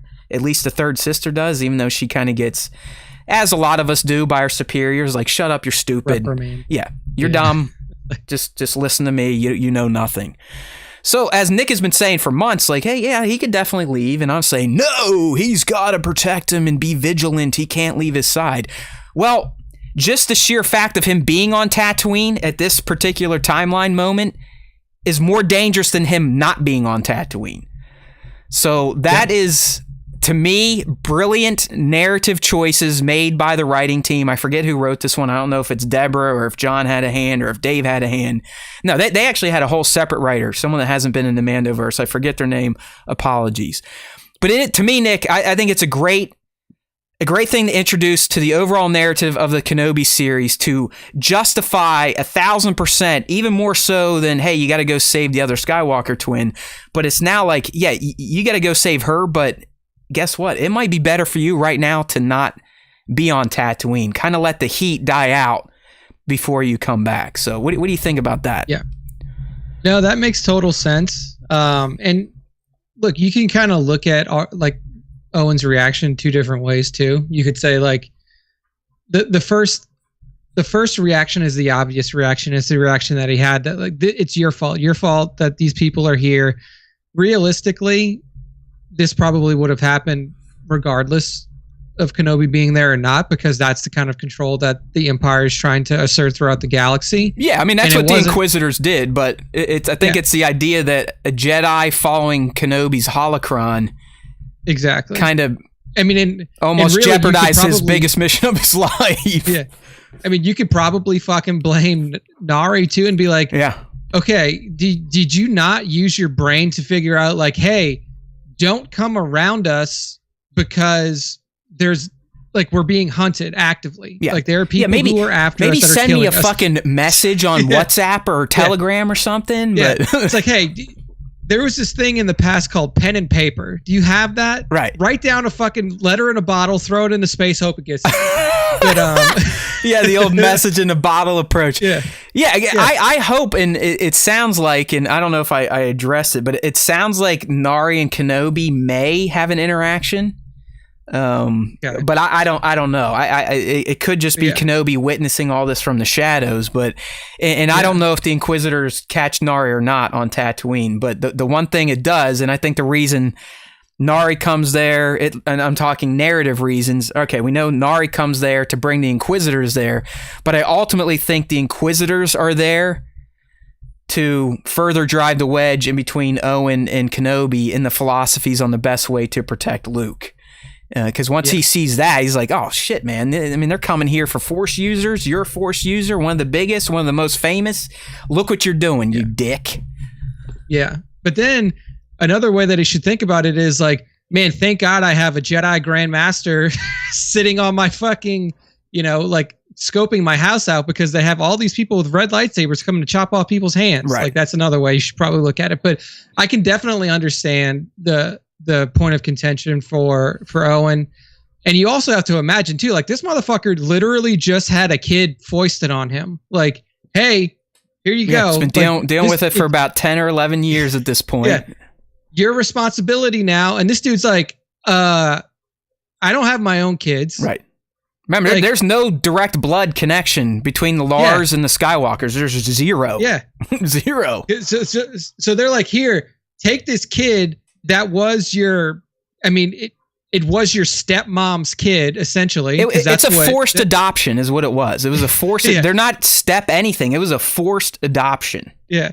So like he's already like, okay, well, this kind of fucking sucks. And then you start to see everything else coming down. Like, right. I could understand his frustration, but it does give you, like you said, the perfect reason for Kenobi to be like, okay, well, maybe Owen's right. It's getting a little hot here. It seems like people may be on my trail. Time to get the fuck out of here. Use that same disguise that I used in Clone Wars. Turn myself into a fucking bounty hunter. Hey man, at this rate, do you think we see him return to Tatooine before the final moments? Do you think once he leaves, does the Leia mission, Vader finds out, then all that stuff plays out? Do we see Obi-Wan go back to Tatooine before the final moments of this series? That's a good question. I would think so. I think that's a good one, because I would imagine that he does, but there would, like, in my mind, like, he would have to go, like, the only thing that would precipitate his return is if, one, like, everything was completely finished with Leia's ordeal. True. And then he could safely go back. Or if there was another situation that was like, okay, now I have to get back because something's happening on Tatooine. That's a good point too. Because we know he's fighting Vader, right? I mean, that's not a spoiler. Yeah. And you would think Vader's going to know Kenobi is back and around. They have a fight, and unless Kenobi just kicks the living dick out of him again, which could very well happen, how does Kenobi escape without being tracked to where he's going after their battle? Exactly. Without anyone noticing, without anyone in the Empire tagging whatever ship he's on or this, that, the other thing. So he's going to have to get back to Tatooine secretively, in my mind, somehow. Yeah. And here's the thing, too, is like, we're talking about, like, now it's a part of the narrative that's come out that he's going to have to hide his identity. Like, to what length does he go to hide his identity? Because, like, if he's just hiding his identity from Leia, he could, like, walk up, look like Kenobi and be like, hi, my name's James Fats, and I'm here to protect you. James Fats. Like, just some bullshit. But, like, realistically, if there are people that are on the side of the Empire that he's infiltrating or that he would have to be interacting with, he needs to hide what he looks like, because they're going to have fucking wanted posters all over the HoloNet for, like, look for this white male human with a beard, and look for this small green creature. You would have to suspect, at least from the Inquisitor front, that they have a, like Nick said, like a most wanted list of living Jedi, or Jedi that they think are still alive, and Kenobi has to be number one on that list. Yeah, exactly. And maybe he's behind Yoda, but I don't know. I mean, but really, yeah. I mean, it's gotta be Yoda, and then, like, if it's like a, America's Most Wanted. I mean, for those of you who live in America, that's a TV show, and then for those of you that don't, it's like they put your most wanted criminals on TV so you see them. Like, the most wanted on the HoloNet has to be like fucking number 1 and 1A is Kenobi and Yoda. So, like, he can't just go walking around looking like himself. So there's a very strong possibility that major portions of this show, Kenobi's not even going to look like himself. He may look like a completely different character. That would be a fucking cut. Like, you mentioned it a few moments ago. If he did somehow still have that bounty hunter helmet he wore when, he actually took something and changed his physical appearance, but like his face changed. Like he looked completely different. I'm with you on that. That I would love to see live action Kenobi in something other than baggy shirts or tunics or robes. I think I'm 'Cause with if you there. he's- That'd be rad. If he's going off planet, I would imagine he has to do that. Yeah, I don't So, think yeah. Kenobi is going to be sporting the outfit we've seen on the official poster when he leaves Tatooine. It just- Yeah, like, could you imagine if you leave Tatooine and you're going on a mission to rescue ostensibly a senator's daughter from a spice den, and you just walk in there looking like Obi-Wan Kenobi in your Jedi garb? Yeah, Like, I'm trying to pull up the I don't poster on I the don't know if live that's gonna stream. go But yeah, I well. mean, he's to me, even if you only studied Jedi at this point in time, he still looks like a Jedi. I mean, he's got the he's got the full robe on. I mean, yeah, he's wearing more of just a baggy shirt over his tunic, but you can still see the tunic underneath the baggy shirt. So. Yeah. I think Nick's on to something here, where we could see one of the most drastic costume changes for Kenobi in live action that we've ever seen, because we've only seen him in Jedi garb. I mean, he had his Padawan tunic. He had a slightly different one for when he was a knight in Attack of the Clones, and he had a slightly, I think is more or less the same in Revenge of the Sith. Dude, the biggest change in Kenobi's appearance between any of the live action stuff he's been in is his fucking hair. Yeah, the like mullet. he goes from that shaved, almost like military crew cut with the rat tail in one because of the Padawan. Then he goes to like this mullet, like super like mullet a comb yeah. back, slick back mullet. One of the goofiest and looks then- I've ever seen. I know, it's such a weird move. And then in 3, he has like a relatively normal haircut. Yeah, he's back to looking So- like a professional. He looks like he belongs Yeah. on the council at that point. But in Attack of the Clones, he definitely does look like someone that was just saying, "I don't need any death sticks," because he was on camera. I could see, like, Yeah. if he wasn't being filmed in that club, him going, "Fuck yeah, dude, let's go." Like, yeah, you want to spark up some death Yeah, I mean that guy looks like he goes to every country fest across the galaxy in Attack of the Yeah. Clones. Beautiful mullet there. No, I'm with you, man. I'm kind of excited for that, because he has to do something. I'm not saying he has to go full helmet, like Mando style helmet, but at least his main garb. Yeah, you got to ditch the robe, got to ditch the tunic.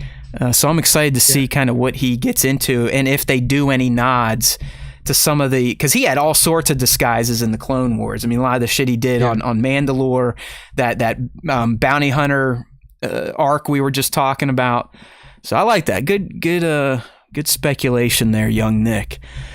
But I mean, at this point, I really think we have at least the first episode mostly fleshed out. I think we start, maybe it starts at a flashback and then leads into him being sad in a cave, or kind of the reverse of that, starts him being sad and then we get a moment. I think we'll see the market scene where he's kind of trailing and watching Luke. You'll get the Nari arrival, the Inquisitor's arrival, the Inquisitor shakedown, the Owen and Obi-Wan meeting, and then I think after that you're probably going to get the Bail showing up and like, "Hey dude, something's happened and I really need your help. I know you probably shouldn't leave." And he'll be like, "Actually, I need to get the fuck out of here right now because the Inquisitors are showing up." It's a pretty good time. Because I can almost see it happening this way, because when we talked about the Leia plot, they made it sound like the Inquisitors are going to put together that plan to draw out a big fish. So I'm thinking, based on what she feels on Tatooine, they may hatch the Leia plot after we see them brutalizing the citizens of Tatooine, looking for that Nari Jedi, where, in her mind, even though she gets beat down by the Grand Inquisitor, she's like, "You know what? That was too strong of a feeling. Let's try to draw out a bigger fish and go after a senator's daughter, because we know that Kenobi was cordial with Bail, right. Yada yada yada." So I think that'll happen after, like, Leia's abduction. To me, that plot may be end of episode 1, definitely beginning of episode 2, and then that's resolved by the end of episode 2, where Vader gets word that homeboy's back. Save the senator's girl. I need to get involved. And then episodes 3, 4, 5, and 6, I'm assuming, are going to be nothing but maybe a cat and mouse between Kenobi and Vader. Because as we reported months ago, and other people have kind of stolen it, they're going to fight more than once. And it sounds that the way it was told to me, the first fight is going to be very reminiscent of the first encounter between Maul and Qui-Gon Jinn in The Phantom Menace, where it was more of like, oh shit, king, get the hell out of there. Yeah. Like, no, he wasn't prepared for it. And then the second fight is going to be the major rumble, like we saw in Revenge of the Sith, which he clearly isn't going to kill Vader, but in my mind, I think he's going to kick the shit out of him again after taking some severe lumps himself. But he has to come out on top. Round 2 of what we saw in Rots. So what I'm very interested to see is, and this is going to kind of go back to our conversation that we had with Nick Gillard last year, is how they choreograph these fights. Hey, you know what? Good point. I know you don't look at Discord, but that was actually prosed in our Discord today. If you want to join the Discord, we have an open link in Instagram, but Nova, aka SW Black Series Clips, asked like, hey, do you guys know, did Gillard work on Kenobi? Because I would assume, his style is Kenobi's style. I mean, and technically Anakin Vader. And I was like, I do not think so. I was like, listen, we love Nick. You hear how open and honest he is. That sometimes doesn't bode well for big companies like Lucasfilm. But also this whole TV universe, once you get an outfit or a team you like to work with, you keep that team, and stunts is a part of that. It's a mafia. That's the best way I can explain it. Stunts in Hollywood are organized like a mafia. There are various families, and if a family gets on a job, they'll bring in their members. And then if that family performs well for the department heads, the producers, the directors, any project those people move on to, they will pull that family along with them. Yeah. So I envision Deborah either leveraging people she's worked with in the past for stunt work, or tapping some of the people she worked with on The Mandalorian. Because this is going to be the first time that we're ever going to see a Force user v Force user like trained in lightsaber combat in TV. We've never seen it before. Like, we've seen Ahsoka use lightsabers versus Morgan Elsbeth in Mando S2, but Morgan Elsbeth is one, not a Force user, two, not trained in lightsaber combat. And like you said, it's not only that, it's two. I mean, for Kenobi, it is a Force user with a very defined style over many years. Now, you could argue the same for Vader, but Vader's style, if you've ever read any of the novels, changed drastically because of the limitations of his suit. He went to just body. Pure strength. Like, he lost all the finesse. Yeah. I know we've heard we might see him do some flips here and there, but it's still he's a shell of the man that he could have been if he didn't get his ass kicked because he's an idiot. So it shouldn't even be a surprise. Like, honestly, like, this showdown shouldn't even be a contest. Like, Kenobi should cleanly whip his ass. Because Kenobi is not to the point of like skill degradation yet that we see in the OT and A New Hope specifically, where just like age had caught up with him and like he just couldn't do it anymore. Like, Kenobi is still, like, especially now, like, coming off of a mission where he had to probably fight people. Like, he's still spry, he's still got his training, and he's still pretty sharp. So like, Kenobi should be able to use his like quickness to just slice up Vader. I agree, but on the other hand, Vader is going to have his just raw hate and anger, which we know for dark side people, it's like, it's a supercharge. So you're 100% correct. Skill wise, they're not even on the same level. But I think Vader will make up for that with his hate and anger and just I think he's pure power. Beat him down with the Force. Just pure power. Because it's going to be the best way that I can describe it is it's going to be similar to what we saw Vader do in the hallway in Rogue One. Because if you look at that, like, he cut some people up with his lightsaber, but a lot of that damage came through the Force. Like, he was slinging people. He threw that one guy up on the fucking ceiling and then just cut him in half. Right. Like, he was using the Force as his primary means of engagement. I mean, the lightsaber was more of a shield in that hallway. Yeah, exactly. I mean, he was mostly using the lightsaber to deflect, and then as he was deflecting, he would mutilate. It was all very grab fluid. Somebody with the Force. throw him. So like, I want to see how they choreograph that, because that can be very difficult where you have one fighter who is very physical with their body, aka Kenobi, and then you have one fighter that is very physical with the Force, and like. No, that's a great point. And it makes sense. I mean, as Johnny's saying in the chat here, he's more machine than man, all twisted and evil. So he's going to be lumbering. You're not going to see a recreation of the Revenge of the Sith duel where they're both moving at the quick pace, they're matching each other's moves. I see Vader being lumbering and precise with his attacks. They're going to be heavy hitting. Like just one slash from Vader is going to be 10 times stronger than one slash from Kenobi. But Kenobi's going to have the quickness, the finesse, the speed, the twirls, the flips, all that shit. So I Kenobi obviously is still going to come out on top. I don't think it's going to be as big of an ass kicking as Nick is looking for here.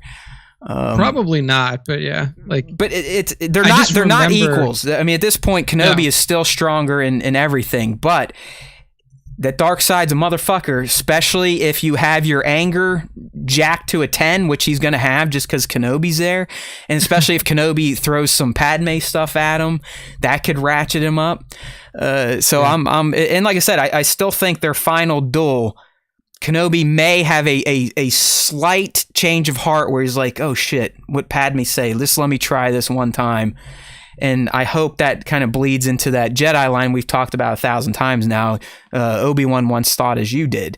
I really want that line paid off because I think it could be a great little narrative moment for Star Wars. A throwaway for most fans, but for us people that take this as real life, I would love that connection from Kenobi all the way to Return of the Jedi, where Vader is reflecting like, it almost makes Vader more humanized in Jedi, where he is thinking about what his son has been telling him. He is not fully lost. And that started with one little thing Kenobi said in the Kenobi series. I kind of like just planting that seed in Vader's head from his former master. Like, listen, man, you're still in there, buddy. You're still in there. Padme believed it. I'm having a hard time believing it now because we're trying to kill each other, but I'm going to try one last time. Yeah. And I don't think he goes all out. Like, I don't think Kenobi goes all out.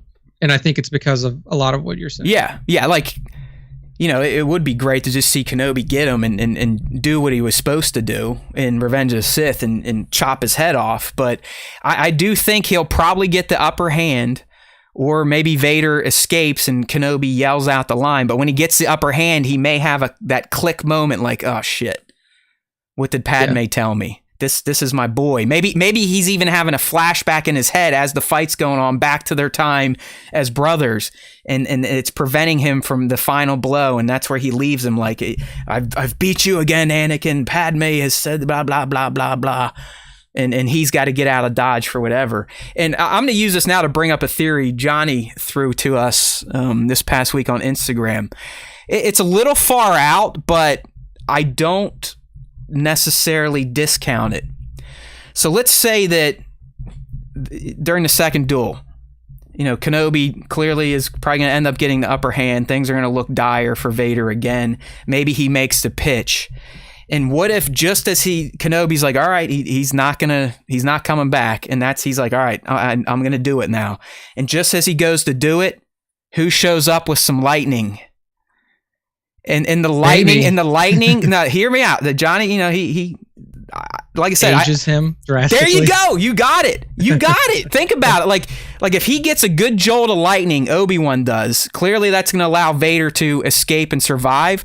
But it could be a way to somewhat justify the massive jump in physical age from this series to A New Hope. What say you to that theory from a Star Wars time fan? It could. I mean, like, we've seen it happen literally, like, in front of us twice. So it wouldn't be surprising if something like that happened. Yeah.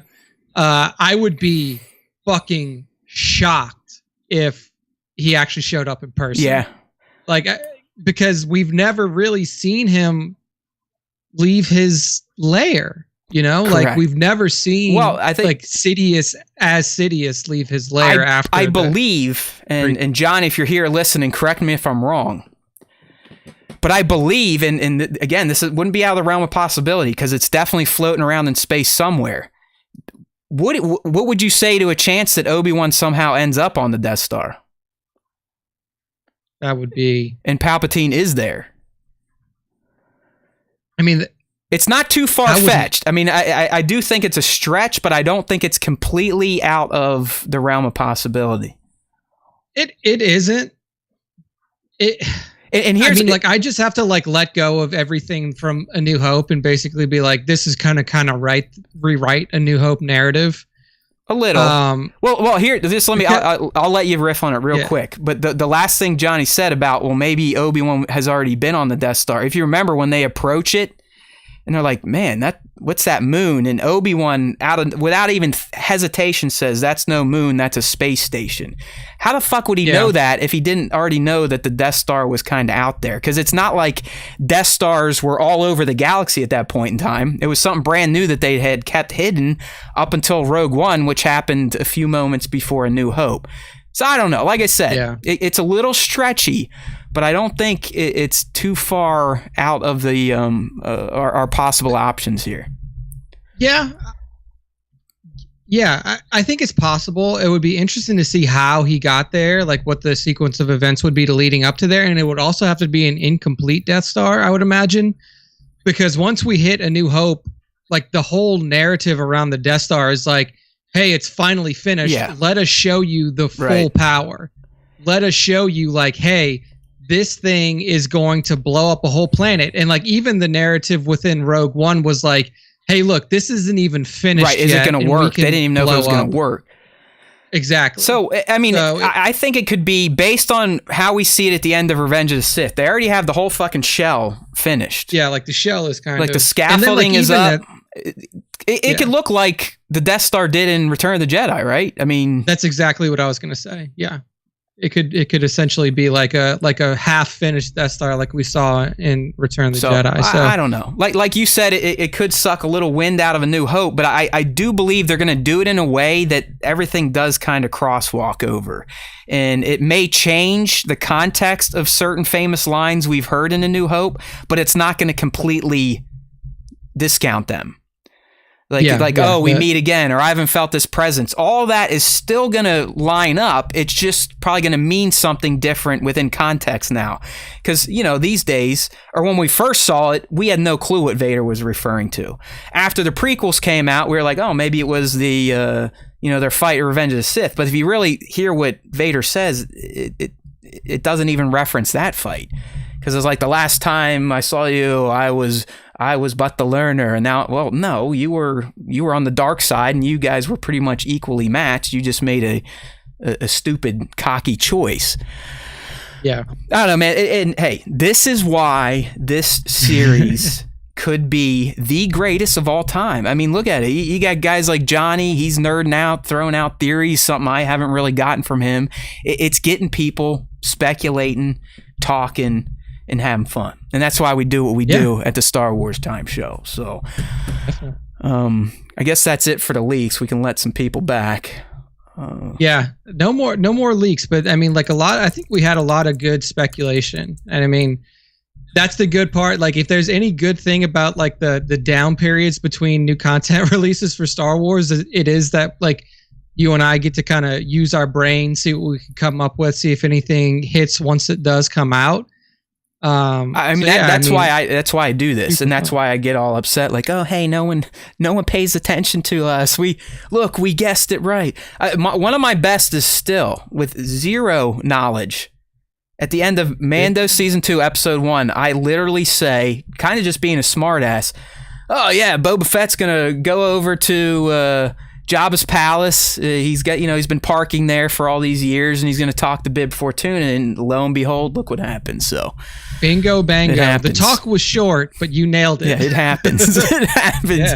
Yeah. We may not have the best of sources, but I do believe we have some of the best speculation out there in the Star Wars fan universe. There we go. Of course. We have the best brains. We have all the brains. By far. All right, well, that's always fun. I'll have to check out MSW this week to see if he has gathered up any new reports, because otherwise things are going to be really light last week. Nick, it's gotten so bad that even Reddit Leaks has now started a speculation post, like a speculation thread. They're like, hey, we don't usually do this, but there's like nothing. Hey, brother, there's a whole other subreddit that's literally called Star Wars speculation. And we're essentially kind of stepping on. We're essentially banned from there too, even though I think we have some of the best, and we probably could be fairly popular over there. So anyone, again, I think we're still allowed on speculation. All right. I don't think we've been completely banned from that. Well, one of these days, maybe we should try doing another submission over there to see what happens. Okay, so yeah, that's all the Kenobi talk for today. Hopefully we have more next week. If not, we have a fun new segment plan. We're not going to get to it today just based on the way time's going with the show so far, and we have another 2 segments to get through. But Nick got a new game from overseas, and it's a Mandalorian trivia game. It's like a little card deck, right? Kind of like Trivial Pursuit, right? You got cards with multiple choices, and yeah, there you go. He's showing them off on the live stream right now. Good looking cards. Got some questions on there. Got some, it's like a little trivia game. Unfortunately, it's going to be one-sided because I have the cards and Matt doesn't, so I can only ask Matt questions. Fine. He can't ask me. People like seeing me fail and do bad in life, so I'm sure they'll get some pleasure out of it. Matt is the big brain, deep cut person. Like I have some deep cuts in me, but nobody can match Matt. This is my assumption, or this is my speculation, not speculation, my assertion for the entirety of the Star Wars online kind of group-based, influencers, whatever you want to call them. Nobody's going to out Star Wars like deep cut Matt. Like he's got some of especially for like video content. Like if you get into the books and shit like that, then obviously. But if we're talking like movies, TV shows, animated series, even comics, like Matt's brain just is like a sponge. It keeps all that Star Wars for content. Useless information, like anything that's important in life, like real life. No, it's been ruined by the way my lifestyle, bourbon, all that fun stuff. But yeah, I gave him a question that was like off stream. I was like, oh, like here's like an example question, and I read it, and I was like, dude, I don't even fucking remember this. And he was like, after like 5 seconds of thinking, he got it right. I was like, damn, that was pretty impressive. Hey, like I said, I'm not lying. I get up early with a notepad. It's on my phone, but I take notes when I watch these series, so maybe that's what makes it stick. I just wish I could get like real life stuff to stick better in the old gray matter, because you're right. Maybe I've used up all my disk space on pointless Star Wars facts.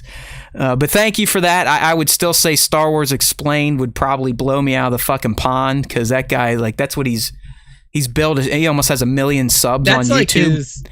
That's like his livelihood, though. Like his entire livelihood is built around him he being wins essentially a walking Star Wars encyclopedia. He wins all the trivia contests at Celebration or whatnot. So I'm not quite there, but yeah, I mean, if you ask me random questions from the shows and whatnot, I could probably regurgitate it. So, and clearly that's got me very far in life and very far within the Star Wars fan creation universe. So I guess I should keep it up. Yay!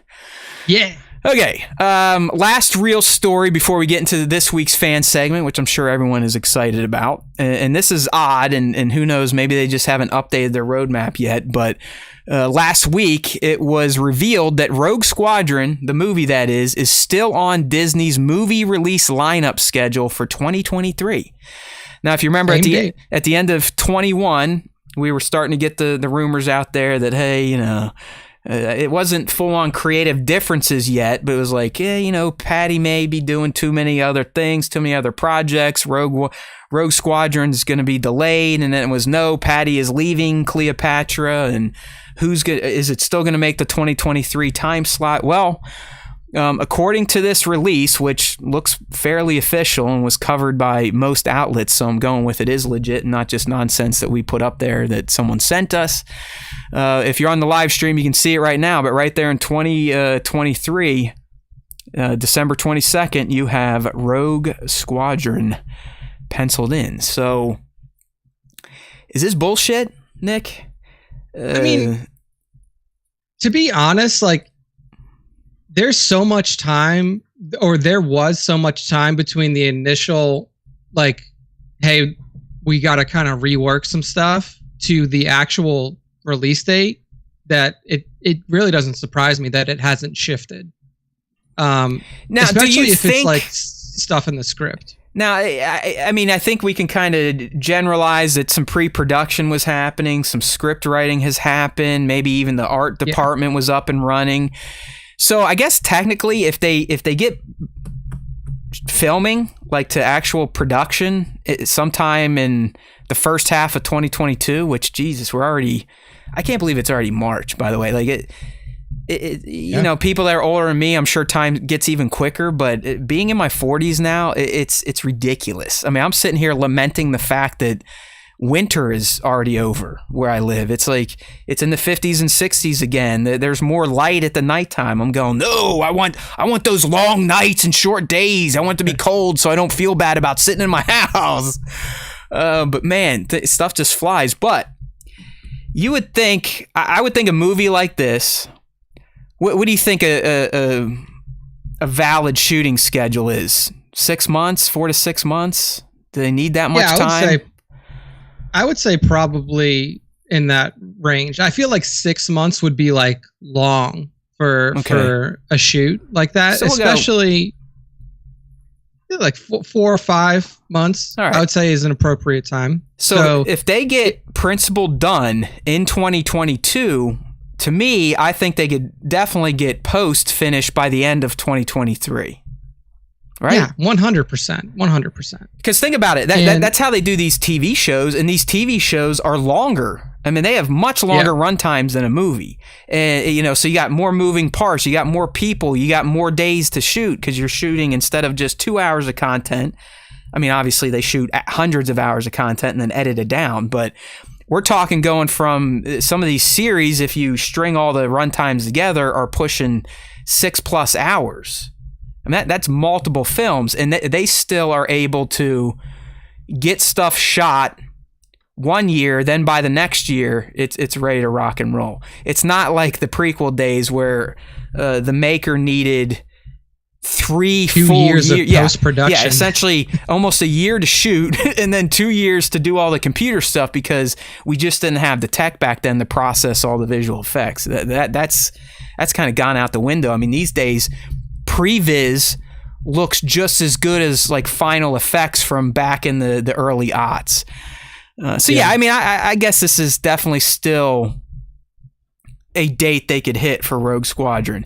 Now, if principal doesn't happen in 2022, no way. Yeah, no, I don't think if they're not finished filming by like, I mean, you kind of nailed it. If they're not finished filming in 2022, it's going to be really hard for them to hit that release date. They might be able to do pickups in 23, but you can't do full principal in 23 and then get that thing ready for a release at the end of the year. Yeah. So I honestly think that the delays that they were talking about were like, because you have to remember when like the news of these delays came out, it was like right around the same time as like people were seeing Wonder Woman 84 and were like, this is shit. And this, like, we did not expect this to be this bad because of how good Wonder Woman 1 was. So I imagine it was kind of a little bit of like Disney being like, whoa, maybe we should read some of what Patty's writing and like she had like where things are going. She had other projects going on, and I know you wrote a report towards the end of 21 where she kind of gave up some of the Cleopatra stuff, and we just kind of assumed that was Lucasfilm going, all right, enough's enough. We did this big dog and pony for you. We got you on a runway in a jumpsuit. You were like the star of that December, I think, 2020 presentation where we're like, you get a show, you get a show, you get a movie. We all get movies. Star Wars, yay! So, you know, come on. They kind of put some eggs in the Patty Jenkins basket.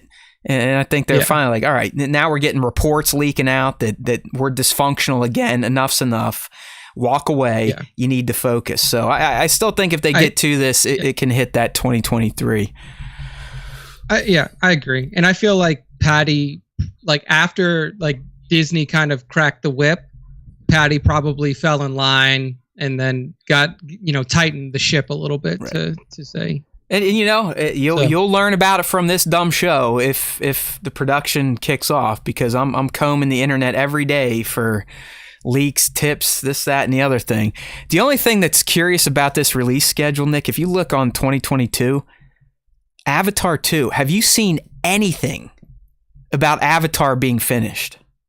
Anything? No. Like posters or concept art? I know it was, because you remember back in the day before everything fucked up, even this, it was always supposed to be a rotation between like the 55 avatars that Cameron's working on and then the 6 planned Star Wars movies that they had going all the way up to almost 2030.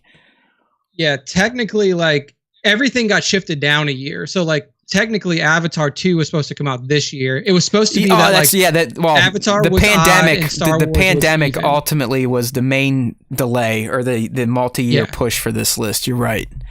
That's right. Yeah, so like initially it was supposed to be Avatar this year, Star Wars, or Avatar 21, Star Wars 22, and then like they would alternate. Correct. So that way, Star Wars had the even years and then Avatar had the odd years, and now it just got pushed down to where Avatar has the even and then Star Wars has the odd. So except you don't have anything in 21. That's the only thing that makes me question this schedule we're looking at. It's like, I haven't seen any promo for any of this shit. And I mean, I know, it's still a little close, but you would at least think you'd be getting reports like, oh, Avatar is finished filming, or does Cameron just keep everything so secret? I know they've filmed. I've read about how like he's doing everything underwater, and then the actors are like dying, and they essentially have to do everything submerged, and it sucks. But there's been no assets, there's been no promo, and for a franchise this big that hasn't seen the light of day since 2009. You'd think they'd at least be juicing up the fan base, like, hey, Avatar 2022 coming, even just like a title or generic poster. But I don't know. I guess they could surprise us. We probably won't see the first piece until June. I would say if we're gonna get any starting, it'll probably be still like as far as Comic-Con, like July, or do you think early summer? Because Comic-Con is where they do a lot of the like, they whip out their dicks and all that stuff. Like, look at this, look at that. We got this guy. We got this girl. I would say mid-late June. That would give you a full 6 months of time to kind of have everything whipped up and going before your release schedule. But I wouldn't be surprised if they waited until Comic-Con for any like huge stuff. Yeah, because a year, like you have to imagine that like a full year, if you did like a full year of marketing, it would just get tired. Okay, like, you're right. You're right.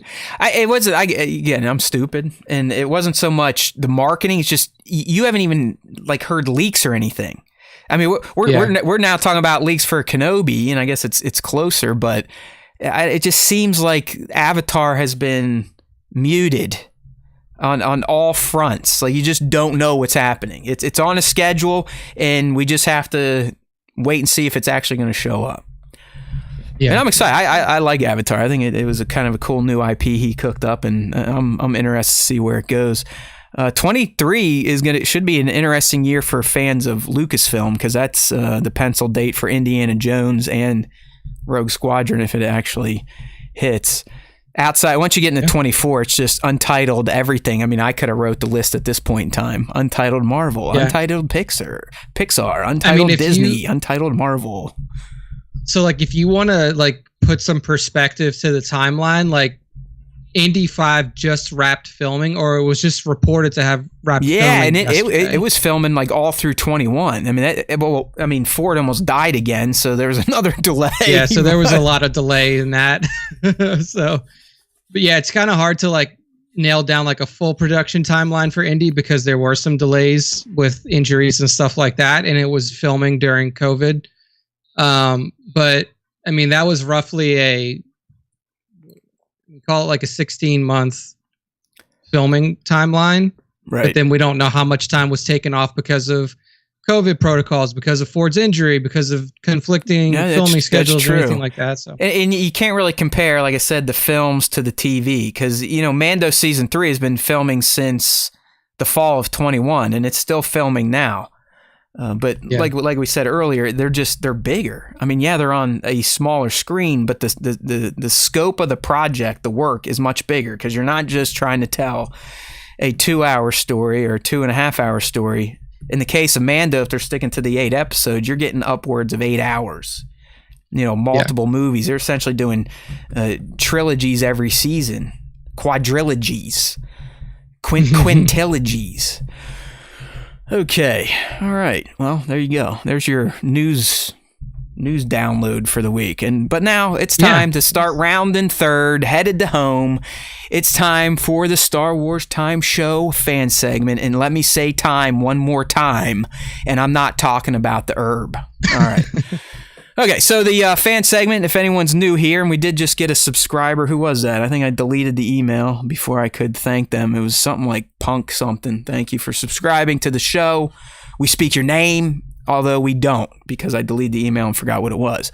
But if you want to get mixed up in the show and participate outside of being in the live stream, that's a fun way to participate and give us questions, react. Maybe we'll react to what you're saying in there.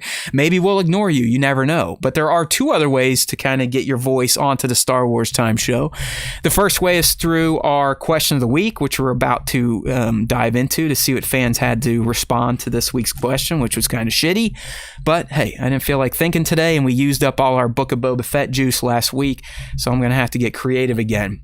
So to get involved in the fan segment, make sure you're following at Star Wars Time Show on Instagram, and Tuesday mornings, look in our stories and or our feed for the question of the week and drop a comment. The other way to get involved in the Star Wars Time Show fan segment is through our Top 5 Star Wars Fan Artist Features of the Week, which again is hosted through Instagram throughout the week before the show. Tag us in your Star Wars related work, use hashtag Star Wars Time Show, and then on Monday night after I have worked the entire week featuring these lovely works of art, creations, customs, you name it, real ass paint, toy photography, Nick picks the top 5 for us to honor on the fan segment, or during the fan segment. So, Nick, let's go ahead and get into the question of the week. Let me go ahead and bring up the old Slackaroony here. I have it on our secret channel right now, which we do not want to expose to the fans because they'll see how much shit we talk. All right. And we are ready. So the question of the week this week was, are you more excited for Kenobi, Bad Batch Season 2, Andor, or Mando Season 3, and why? All right, like I said, really great question that required some deep thought. Yes, Bat, you're right. Don't respond on Twitter. Don't respond on Twitter. Yeah, respond on Instagram. Yeah, I mean, while we do have a presence on Twitter and Facebook, we hardly check those. Although Twitter seems to be growing, like somehow we're around 400 or 500 followers, which I'm always amazed by. All right, so up first, I'll take this one, Nick, and then I'll let you roll with the other ones. This comes from our longtime listener, Rippick __ tan. You got to make sure to get the 2 unders in there. You don't want to shortchange him of his handle here. But Rippick is always on top of the question of the week. We haven't featured him in a little bit, so here we go. Rippick replied, "Definitely Kenobi. I've wanted more about Kenobi for so long. I can't freaking wait. I don't know what we'll get, but I'd love to see Kenobi learning that Anakin survived their duel in Rots. Maybe Obi is having nightmares of a dark, shadowy form just hunting down remaining Jedi and waking up in the middle of the night to realize he lived and what he's become. I want to see or hear Qui-Gon and Yoda, Bail Organa, Hondo, Stormtroopers, Inquisitors, bar fights, Obi-Wan having some cocktails and being sassy, Jedi mind tricks, advanced Jedi exile training in the Force, John fucking Williams, the Lars family, Tuskens fearing the blue lightsaber because of AOTC, motherfucking Palpatine, the state of the galaxy, the space twins, let's throw Jar Jar in, cool droids, and of course, some scum and villainy. I understand it's just 6 episodes, so maybe not all that, but let's fucking go!" All right. Yeah, I mean, there's... Rippick just listed off a ton of different shit that we can see for sure. I had to pull out the announcer voice there, like announcing all these guests, like I'm on Saturday Night Live or something, like starring Nick Caminita.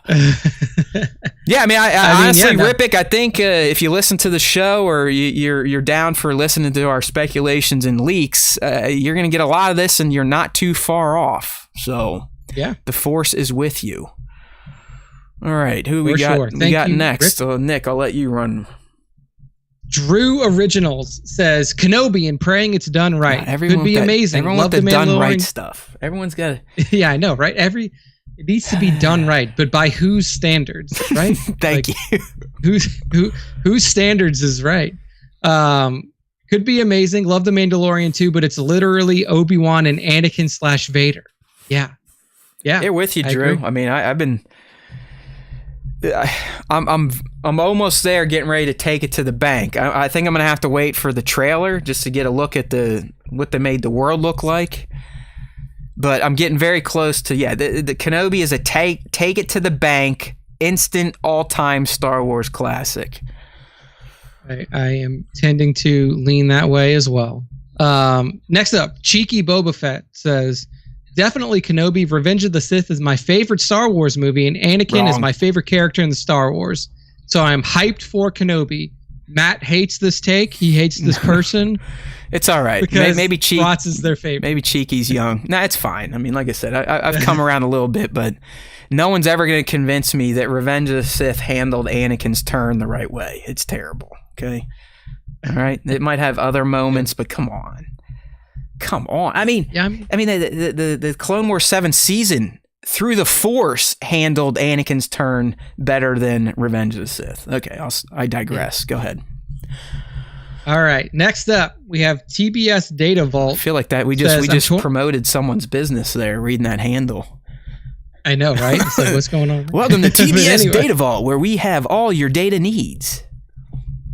And we have all of the old TBS shows stored in this vault.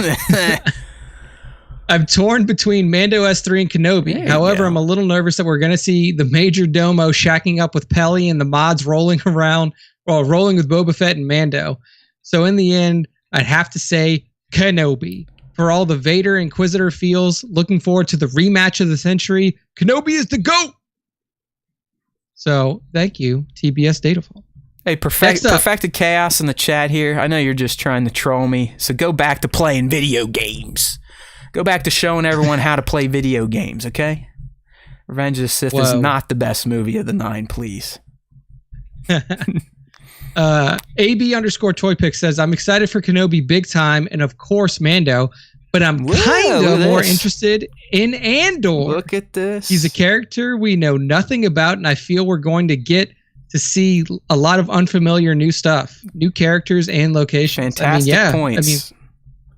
Andor is definitely the slept on of all of the new content coming out for sure. And it had like the longest development. It's been discussed the longest. I mean, it was like the second thing announced after we knew the Mandalorian was a real thing. Yeah. And it's still, I mean, Kenobi is beating Andor to market. It's crazy, but I think AB is spot on. I mean, the potential of Andor for the unknown is strong. Where in Kenobi, we know we're gonna we know what we're getting. I mean, I think we're going to get some surprises here and there, especially if you don't listen to our show and hear about the leaks and stuff. But I think Kenobi, we're all kind of primed to get the type of content we're all speculating on. I hope so. If we end up, I will say this, if we end up on Tatooine and Andor, I'm going to fucking lose it. Like, we've had enough Tatooine. Yeah. Give it a break. I mean, it was the main setting for book for the most part. It's been used multiple times in Mandalorian. I think both seasons he's made trips there.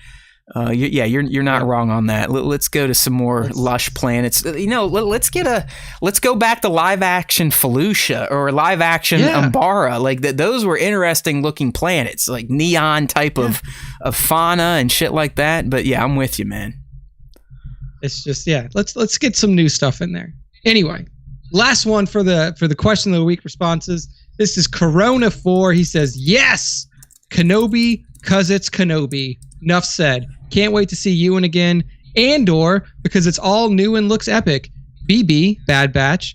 Love this crew, and the animation has been stellar so far. M3, that's Mando S3, because of what we saw in Book of Boba Fett. continues to be pure Star Wars greatness in every form, and I want more. Caveat, as long as Rodriguez isn't directing. I was going to say, for the most part, that is one of the most positive fan feedbacks we've ever had. So, Chronophore, Nate, you're a good man. I mean, yeah, the jab at Rodriguez is definitely fair, but we're usually used to kind of vitriol in this segment and anger. So it was kind of refreshing to just hear a fairly positive comment for the question of the week. So thank you. Yeah, he's like me. I mean, I probably couldn't pick either. I mean, gun to my head, Kenobi, 100%. Just because I have it, my man's in it. Not just bearded space Jesus, but my man, like the dude, Vader. The dude. But yeah, I mean, all this stuff I'm jazzed for. How could you not be? I mean, I'm the creator of the Star Wars Time Show. Please, it's in my veins, if you will. Yeah, exactly. Just give us any, like, I don't care when it's released or what order it's released in. Just give us the content, please. Hear, hear. And thank you. All right, so that wraps the question of the week for this week. Like I said, if you want to get involved, make sure you're following us on Instagram and Look Tuesday mornings. Usually around 8:30 EST, AM that is. I'm not a slacker, and I did say mornings. But check it out at Star Wars Time Show for the question of the week prompts, and let us know what you think. And maybe we'll read it, maybe we'll make fun of you, maybe we'll agree with you, maybe we'll tell you you're dumb. But at least you'll be on the Star Wars Time Show fan segment, and you will be immortalized through that. Exactly. Which means, Nick, it is time for your bread and butter. You are the keeper of the top 5. This week's choices, Nick peeled through all the features that I dropped from February 21st to the 28th. So without further ado, here's this week's top 5 as chosen by young Nick. As chosen by me. And of course, the first one is blanked out. Oh, no. I got it up. No, you're good. Go ahead. Okay. First up this week in the top 5 is at Dickie. It's either Dickie Abays or Dickie A. Buys. But he's got an awesome egg attack Darth Maul here, saber ignited, and just standing in the sands of Tatooine, it looks like, ready to fight off potentially Qui-Gon on their first little tiff when we saw in the beginning of the Phantom Menace. But sometimes all it takes is just like a cool looking figure, which this egg attack is, it's and then great. A clean shot in a good background, and that's what we get. From yeah, Dickie I mean, here. honestly, it was nice to see Dickie back in the feed because it's been a while since we've been tagged from Dickie. I don't know if like a lot of people, me included, you just kind of drifted away a little bit. You're still a part of it, but you don't actively shoot like me. But it's good to see him. But also seeing some of these newer egg attacks, I was reminded of why I. Oh my God, it's starting to come up all the air. Why I collected this line when I kind of went crazy after I gave up collecting Funko Pops. I mean, I have a lot of Egg Attack. I have a lot of the sequel trilogy Egg Attack and a lot of the original trilogy Egg Attack.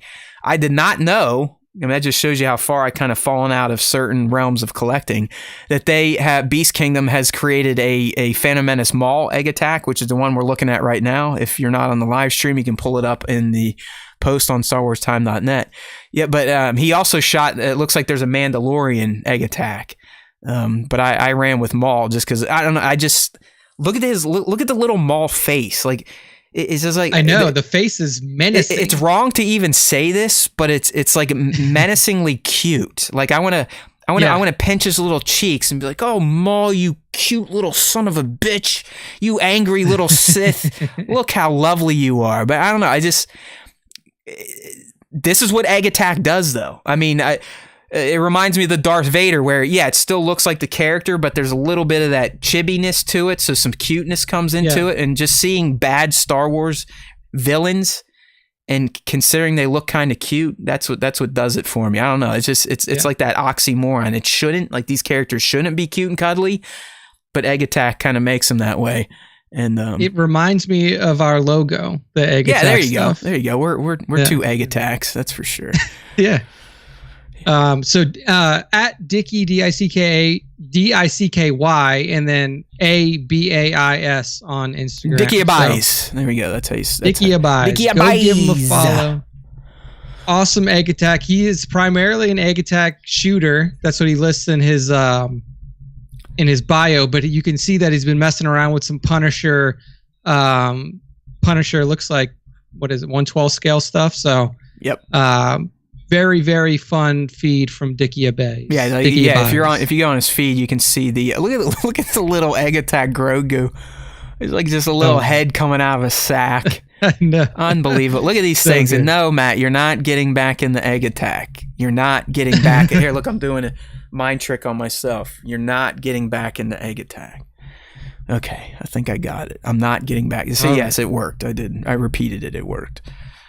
Good stuff. All right. Next up is at Lionworks, LYONWORX on the Instagram. And we have a little bit of a kind of a meta shot here. So what we see is Din and Grogu unboxing the HasLab Razor Crest. Totally. Is that right? Yep.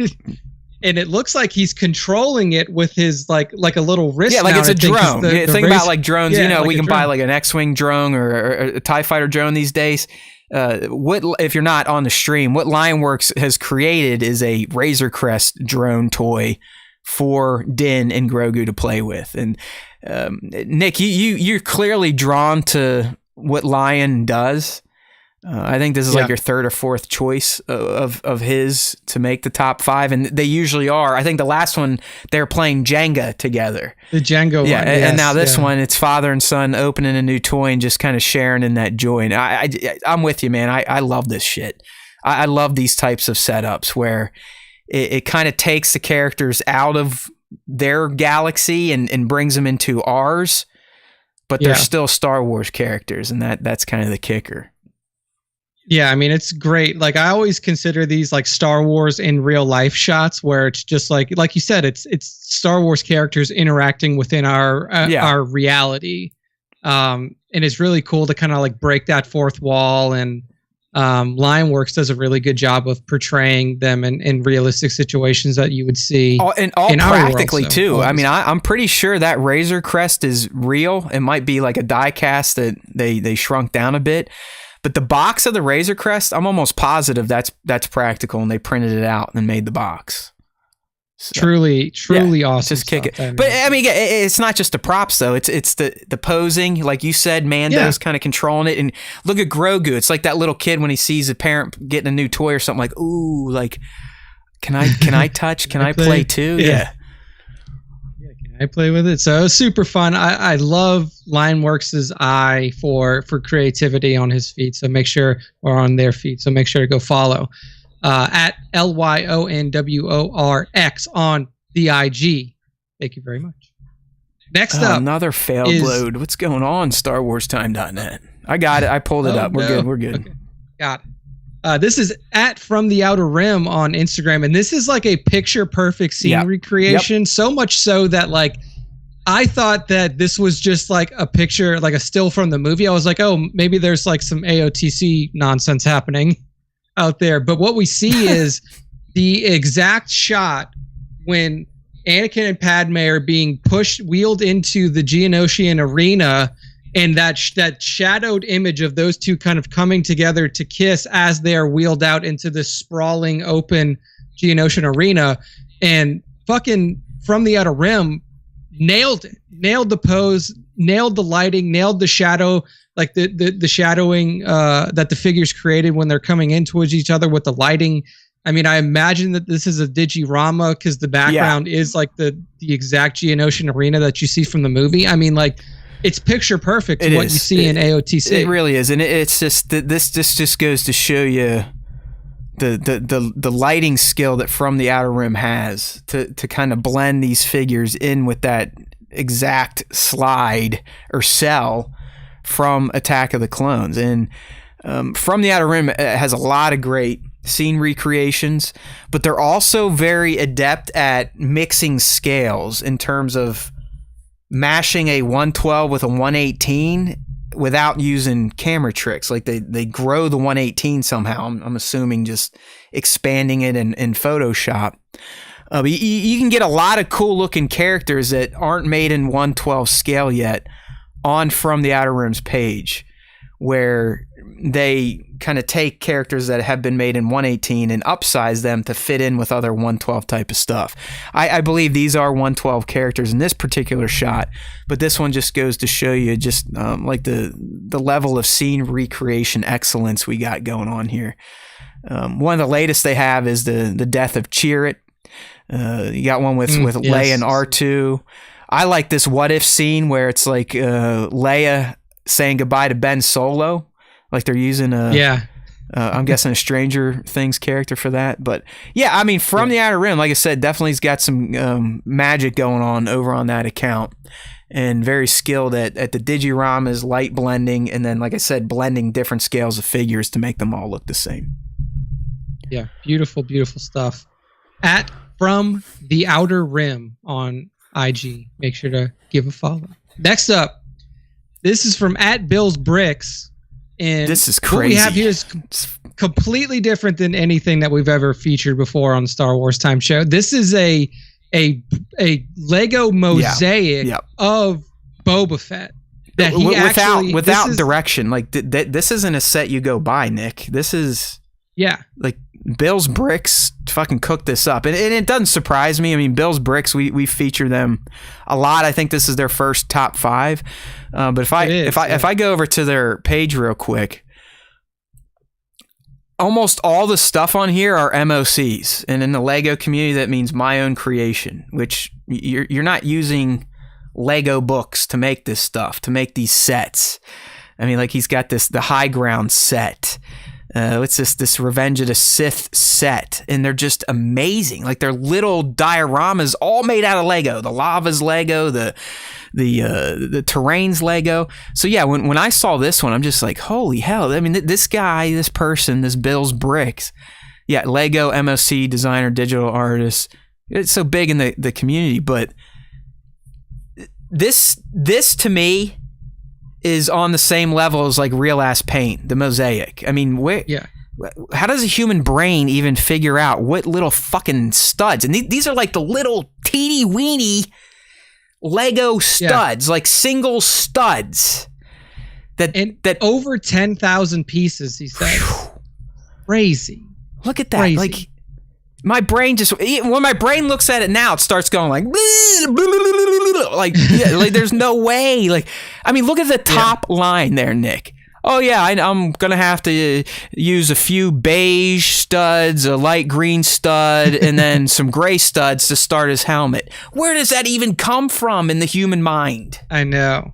I mean, this is like if you've ever seen like somebody create pixel art on Photoshop or anything like that. Just take it, and instead of having like a digital pen that you can just draw with, imagine a guy putting individual Lego bricks down to make it. Magic. Like that is fucking insane. And like, just to give you an idea, like this isn't like miniature scale. Like this, like, am I correct in assuming like this is actually like on his wall? Like, that may just be, I don't know. I can't comment. Maybe if Bill listens, I know Bill was like, sweet, I made the top 5. I don't know if that means, hey, I'm going to check it out. But hey, Bill, if you are listening either now or on the just regular podcast, let us know the dimensions of this. I mean, is it like an 8x10 that you blew up to share on Insta, or is it like full on poster size? I mean, it looks like at least 14x16 here. I mean, I don't know how big 10,000 little Lego pieces combined to be, but I mean, regardless, it doesn't matter. It doesn't matter. I mean, just the ability to lay out studs, colored studs on a blank board, and somehow get a Boba Fett silhouette or Boba Fett portrait. I just like, okay. I mean, I'm definitely a loser with zero creative skill. It's just like, please. Because Nick, Lego makes these for like $100 plus dollars, like, but not Boba Fett. I mean, there's a Darth Vader. I think there's a Maul and shit like that. And there you'd actually have directions. This, I truly believe, unless it comes from a community and someone kind of figured it out, this is all done from his brain, just like the artists do from their brain, and then they transfer to their fingers and their tools. Here, instead of having tools, it's just Lego studs and hopefully some calluses on your thumb tips to to put them all into place here. But excellent work here from Yeah. at Bills, BILLS BRICKZ at Bills Bricks. Beautiful, beautiful work. And last up in the top 5 is one of our favorite real ass painters. This is at Savvy Art on Instagram, SAVVYYART. Going with a new style. And she, yes, like you said in the shared post, like she's definitely branching out in her stylistic depiction of Star Wars characters. This one we see Ahsoka from Mando S2, but where Savvy is usually very focused on like the hard features, like almost like imitating like a Disney style of art. Very Disney centric in most of her art. Like I still contend she works for Disney. I don't think she does, but she should be, because if you look at her art, it's like, oh yeah, I've seen that style of character. It's been in this movie, this show, that show. Yeah, I think like she's definitely gone with like a softer features, more of a. Like it's more of like a realistic, aesthetic. less cartoony, less accented, but clearly still fantastic. I mean, I just like the one we just talked about. It just doesn't compute in my head. Where do you start? Yeah. How do you draw a line? How do you draw a line straight? How do you color it in?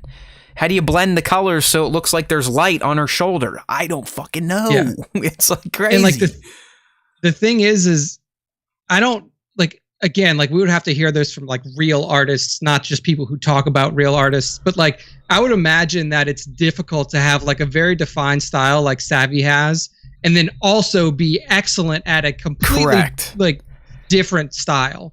Hey Devin, you still in here? Let us know. How hard is it to fundamentally switch styles, since you're our resident real ass painter? And wrench. We'll see if Super Scoundrel's in the show today. But yeah, I don't know, man. I mean, that'd be like asking me, hey, instead of doing shitty toy photography portraits, try to make a scene like Jason B. Michael that's all dynamic and has a set and stuff. I'd be like, go fuck yourself. No, I don't want to change my style, even if it's going to make me more popular. And that's not even a direct correlation to what Savvy's doing. Because to me, there are skills with a camera, but in the end, if you can just lay out a scene and take a pic, I don't think it's as drastic of changing the art form as what Savvy's doing here and going from one distinct style, her style, to a whole different style. But as Nick said, we're stupid. We would need someone within the profession to confirm A, that we're dumb, and B, that it's hard to change styles. It's hard. Hard. Yeah, that's pretty much how art. Anytime we throw Savvy up on the show, that's eventually what it's not a critique. Our fawning eventually devolves into caveman speak. Yeah, like our Savvy brains just stop. Good. Picture nice to look, good color, line straight, me like. I mean, it's just it's awesome. I really love looking at her art style, and it's really cool to see how she is actively trying new styles and evolving her style and stuff like that. So at Savvy Art on the IG, make sure to go give her a follow. That's the top 5, and that's the end of the show. Matt, take us home. Hold on, I'm still looking at Savvy's page here. I'm checking out. Looks like checking out some other. We got a new Sabine coming up 20 hours ago. I missed this one. How did I miss this one? She must have missed us. That Sabine is awesome. That's saucy. That's saucy looking.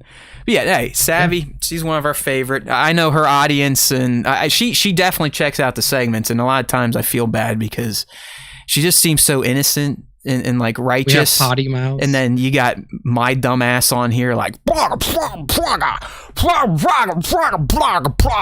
likey. So sorry, Savannah. We speak your name.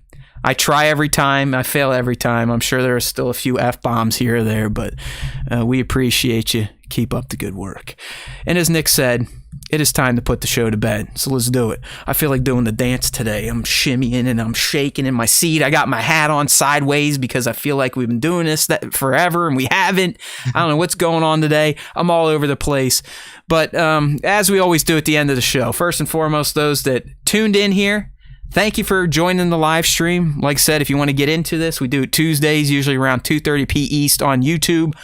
Just go to youtube.com/Star Wars Time Show. Or, even better, bookmark StarWarsTime.net. Hey, From the Outer Rim was in here. All right. Appreciate you tuning in. We love your work. Keep on tagging it and keep on wowing us. So like From the Outer Rim, if you want to get in touch or in the know with the Star Wars Time Show, go to StarWarsTime.net. That's where we got all of our podcast platforms. You can find easy links to subscribe right at the top of the page. Or if you like to scroll down, it will be in the sidebar. If you're on mobile, which many people are these days, just keep scrolling. I promise you're going to see all the podcast platforms. Like I said earlier, we'd love for you to subscribe. If you like the show, we love you. If you subscribe to the show, we may give you a reach around. And if you leave a rating and review, God only knows what Nick will do to you. All right? So that's what we need. We need as much as we love you just showing up, you got to click those buttons to let the AI overlords know that humans, meatbags, actually listen to this nonsense, okay?